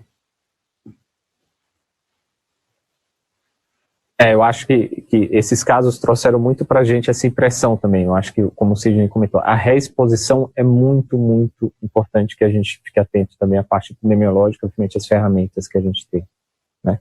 Eu acho que o Marcelo tem outras perguntas aqui que o pessoal está mandando. Então, como a gente comentou no começo, é online, mas isso não quer dizer que não seja interativo. Então, vocês podem continuar mandando as perguntas. O Marcelo tem algumas perguntas que vai distribuir aqui para a gente comentar em relação aos casos clínicos também. Uma pergunta é assim, qual a chance de, na repetição do PPD, vir um PPD positivo? Eu acho que a Gessimara já mostrou a taxa de conversão, varia em torno de 15% a 20%, mas 15% a 20% dos pacientes vão positivar o PPD, ou seja, vão ter tuberculose latente, e a gente vai ter que tratar esses pacientes, né? Então, se o paciente positivar ao longo do tempo, e ele for assintomático, você não precisa interromper o biológico, né? Mas você deve iniciar a isoniazida por 6 a 9 meses, dependendo da estratégia. E a outra, que eu acho que o Sidney abordou bem, que é o GeneXpert. Então, eles estão perguntando aqui quando que a gente deve pedir o GeneXpert e se todos os pacientes têm acesso. Sidney.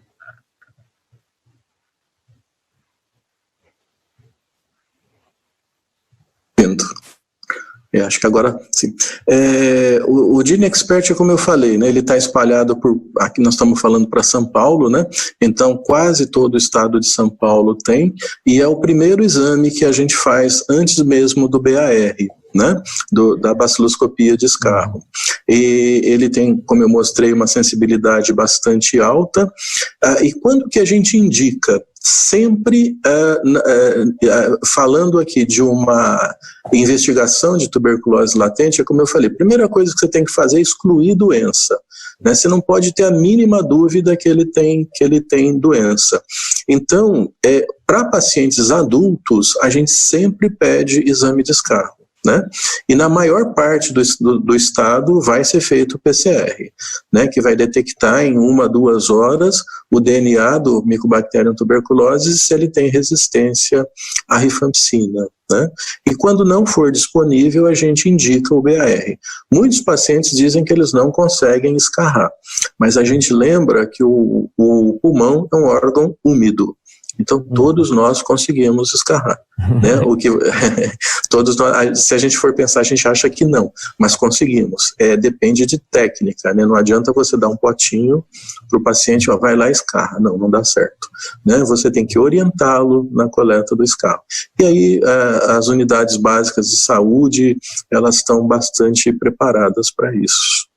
Mas a gente faz sempre que possível na investigação, na triagem inicial ou na suspeita de tuberculose ao longo do tratamento, o GeneXpert ou a baciloscopia, né? E também a cultura, que tem suas indicações. Quando você tem suspeita de tuberculose com baciloscopia negativa, né? Eu acho que isso ilustra bem, né, Sidney, aquilo que os nossos casos mostraram, né? Nós tivemos alguns casos que a baciloscopia era negativa e o GeneXpert era positivo.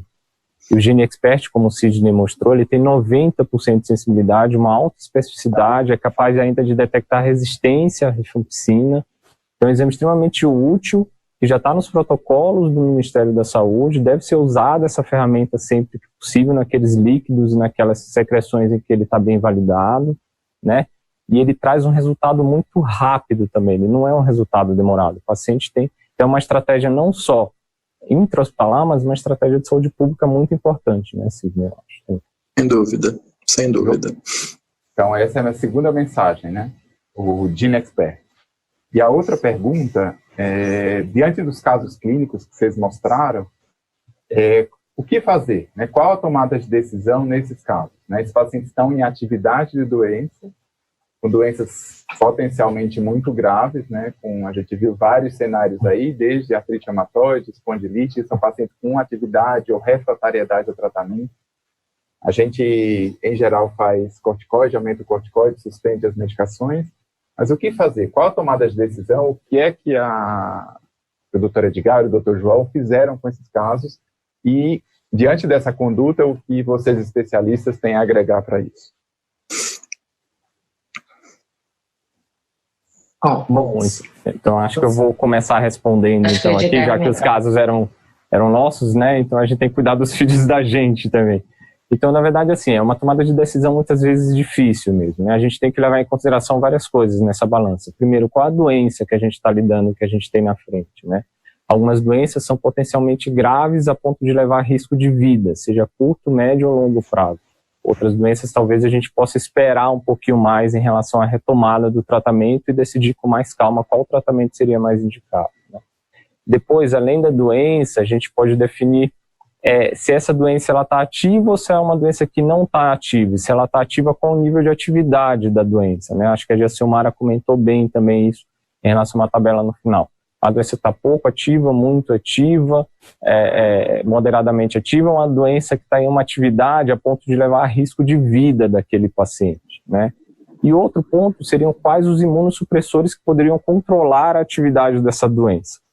Bom, acho que foi muito bem comentado, é um outro ponto, uma outra mensagem que tem que ficar em casa para todos, e assim, o corticoide ele não é inócuo, né? O corticoide ele aumenta o risco de tuberculose, e é uma das coisas que a gente às vezes fica de olho no TNF, no biológico, né? Mas e o corticoide acima de maior que 15 miligramas por um mês, como o Sidney e a Jacilmara ressaltaram muito bem, né? Será que a gente tem que ficar atento? Só que aqui a gente está no outro cenário, na TB doença, né? Tuberculose doença. Então, a primeira coisa é ver a doença, saber se a doença está ativa ou não está ativa e que tipo de medicação pode ser utilizada para o tratamento dessa doença. O Sidney comentou bem, em cenários ideais, né, no mundo, talvez na Alice do País das Maravilhas, a gente consiga esperar o término do tratamento e, terminando o tratamento, a gente vai voltar a tratar a doença. Algumas vezes a gente consegue, né, aquela artrite reumatoide mais leve, aquela espondilite que está bem controlada, você consegue usar anti-inflamatórios, salazina para manifestações periféricas, né? Ou mesmo artrite reumatoide. A gente tem que ter cuidado com as interações medicamentosas também, né? Possivelmente dos imunossupressores com as drogas. Mas quando a gente fala de lúpus, quando a gente fala de BC, quando a gente fala de vasculites sistêmicas, a gente está falando de um outro espectro de doença que muitas vezes a gente não pode esperar. Ou o tempo que a gente tem que esperar é mais curto do que o ideal, né? Então, a gente tem um ideal e tem um factível, né? Então, muitas vezes, alguns trabalhos sugerem que você poderia esperar até o primeiro ou segundo mês de tratamento da tuberculose, fazer um tratamento concomitante, dando preferência para aquelas drogas com menor risco de tuberculose, né? Então, por exemplo, se é uma artrite reumatoide com manifestações graves, você daria preferência para o rituximab, abatacept, o tocilizumab e ao não TNF, né? Se é uma espondilite anquilosante, também daria uma preferência. Se for um lúpus, aí a gente entra numa seara que talvez existam menos estudos em relação a isso, né? A gente tem uma das pacientes que foi mostrada, que apresentava abscessos musculares, ela tinha uma hipertensão pulmonar, que é uma manifestação muito grave da doença a longo prazo, né? Com uma taxa de mortalidade alta se não for imunossuprimida. Então, primeiro a gente tem que ter certeza que o paciente vai tratar a tuberculose, que ele não está tendo eventos adversos àquela medicação da tuberculose. Eu acho que isso é muito importante. Às vezes a gente vê que o paciente faz intolerância gastrointestinal, hepatotoxicidade ao longo do tratamento, a gente tem que mudar tudo no meio do caminho e está imunossuprimindo a paciente também, a gente faz tudo ao mesmo tempo, que pode ser uma catástrofe. Mas a gente tem que pensar nesses pontos de individualizar o tratamento e compartilhar o tratamento com o paciente também, pensando nos riscos e benefícios. Acho que é assim que a gente enxerga nesses casos que a gente fez. Acho que você colocou muito bem, Edgar. Acho que a gente vai ter que ver esses casos muito individualmente, né? Então, se a gente sair da reumatologia, por exemplo, nós já acompanhamos, né, casos de doença de Crohn que ele estava com sangramento intestinal, então quer dizer, e com tuberculose. Então, assim, não tinha como você tirar o biológico dele, então a gente tratou as duas doenças ao mesmo tempo, né?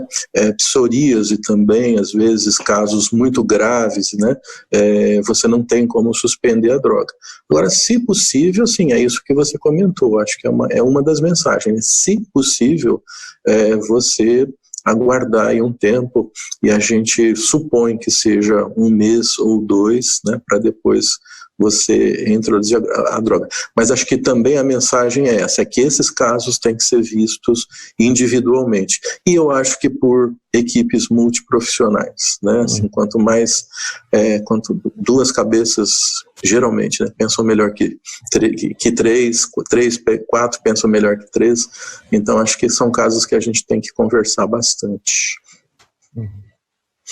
Sim, se eu puder, né, complementar o que o Edgar tinha falado, depois que aconteceu é muito mais fácil a gente falar, né? Eu falo que é o médico do dia seguinte. É muito cômodo ser o médico do dia seguinte, né? Como assim, nós estamos vendo agora, é outra situação, com certeza.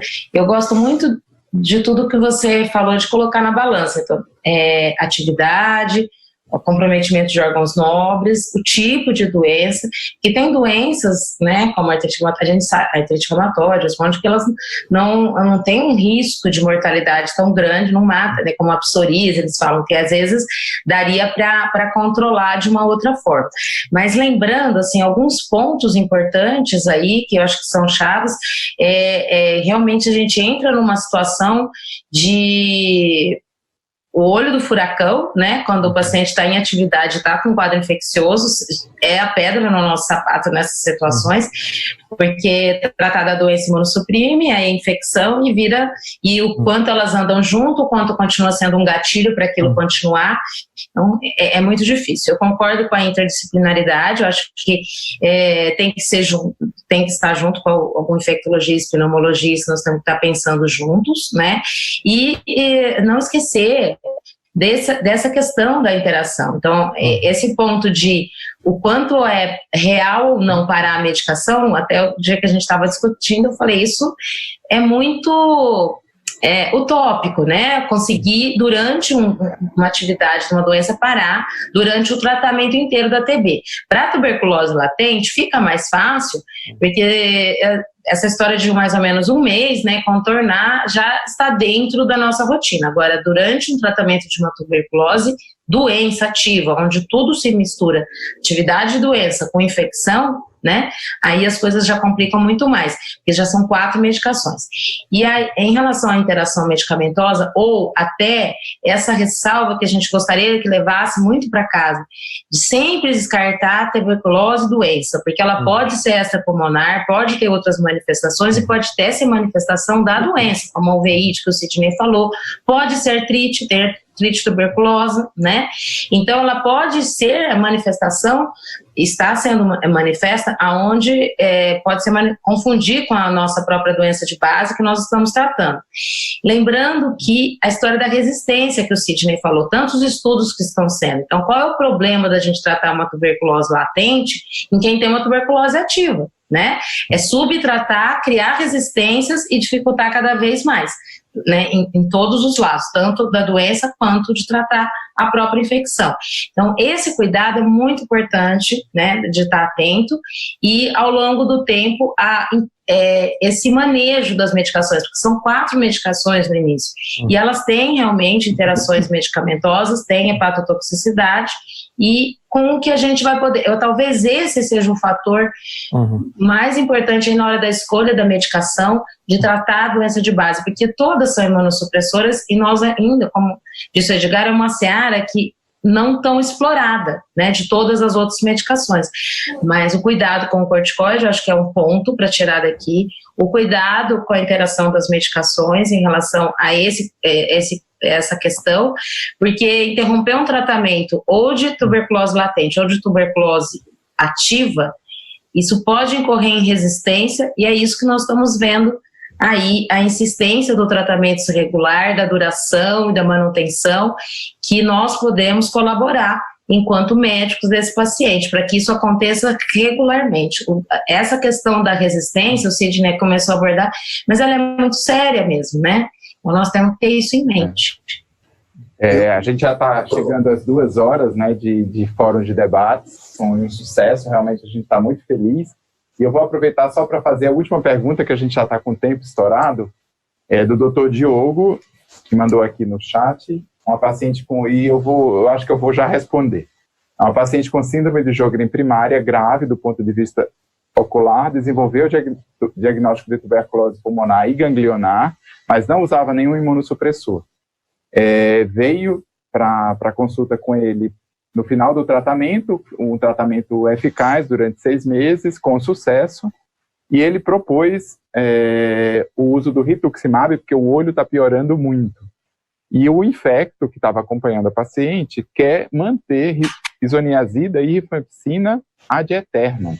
O que é que a gente acha disso? Eu já vou responder, porque a gente está com o tempo estourado, mas não faz sentido nenhum, né? Uma vez tratada a tuberculose, você não precisa mais fazer tratamento da tuberculose latente, né? Então, isso, engatando outra pergunta que teve, se o paciente fez tratamento de tuberculose e vem com PPD positivo, você não precisa tratar de novo a tuberculose latente. Então, essa é mais uma mensagem que a gente gostaria de passar para vocês. Então, antes de finalizar, eu só vou passar de novo a palavra para o doutor Edgar para fechar esse bloco dessa coordenação, foi incrível, e agradecer aos palestrantes, e depois eu volto para a gente encerrar esse primeiro fórum de debates totalmente online da Sociedade Paulista de Reumatologia. Eu queria muito agradecer o Marcelo, agradecer de novo ao Sidney, a Gessilmara, pela participação de vocês, foi fundamental. Eu acho que tem várias mensagens que a gente pode deixar aqui, né, que a gente já conversou em relação à importância da epidemiologia. Não vale a pena, isso não é uma perda de tempo a gente ressaltar sempre, né, a gente lembrar da epidemiologia dos nossos pacientes, dos métodos de rastreamento, lembrar que o GeneXpert está aí para ajudar com mais uma ferramenta disponível pelo SUS, né, para o diagnóstico da tuberculose doença, né, esse é um dos outros pontos. Lembrar de fazer naqueles pacientes que são PPD não reator, lembrar que não é só artrite reumatoide, espondiloartrite, outras doenças como lúpus, vasculites sistêmicas, que usam também drogas biológicas ou não biológicas, também que podem aumentar o risco da tuberculose, que mesmo que eles tenham tuberculose doença ou tuberculose latente, a gente vai ter que ficar atento para o tratamento da doença sempre, e ficar atento para o tratamento da doença reumática imunomediada, quer dizer que a gente não pode fazer o mal, né? Então a gente tem que diminuir a imunossupressão sempre que possível, né? Então menos às vezes é mais, a gente viu isso em alguns dos casos que a gente acompanhou depois, mas também a gente não pode deixar o paciente evoluir da doença em situações com infecção também. É o dilema que a gente lida no dia a dia, né? E voltar ao tratamento sempre que possível, sempre que necessário. Mais uma vez agradecer a todos, foi muito bom a gente estar aqui essa noite com vocês, a gente ficou muito feliz, foi incrível, como o Marcelo disse. Agradecer mais uma vez ao Sidney, a Gessilmara, ao Marcelo como presidente da Sociedade Paulista de Reumatologia, ao João, que se dispôs a apresentar todos esses casos também. Tá bom? Obrigado, boa noite. Então, boa noite a todos. Boa noite, muito obrigada. Eu gostaria só, Obrigado. em nome da Sociedade Paulista de Reumatologia, agradecer a presença de todos, todos os nossos associados e não associados que estão aí online com a gente. Continue nos seguindo na Reumatologia SP, né? Então, sem dúvida, essas mídias sociais e esses canais de contato mais próximo da sociedade com você associado, então é muito importante trazer o associado para dentro da Sociedade Paulista de Reumatologia. Então, a gente tem novidades para vocês aí com live, com podcasts, com educação à distância e com fóruns de debates também online. Só relembrar o ERA, de 10 a 12 de dezembro, e o Congresso da Sociedade Brasileira de Reumatologia, de 24 a 27 de novembro. O nosso próximo fórum de debate é em junho, no dia 16 de junho. Né? Então, a gente tem um novo encontro com vocês e continue nos acompanhando, que que a gente está cheio de novidades aí para você em breve. Tá bom? Muito obrigado e boa noite.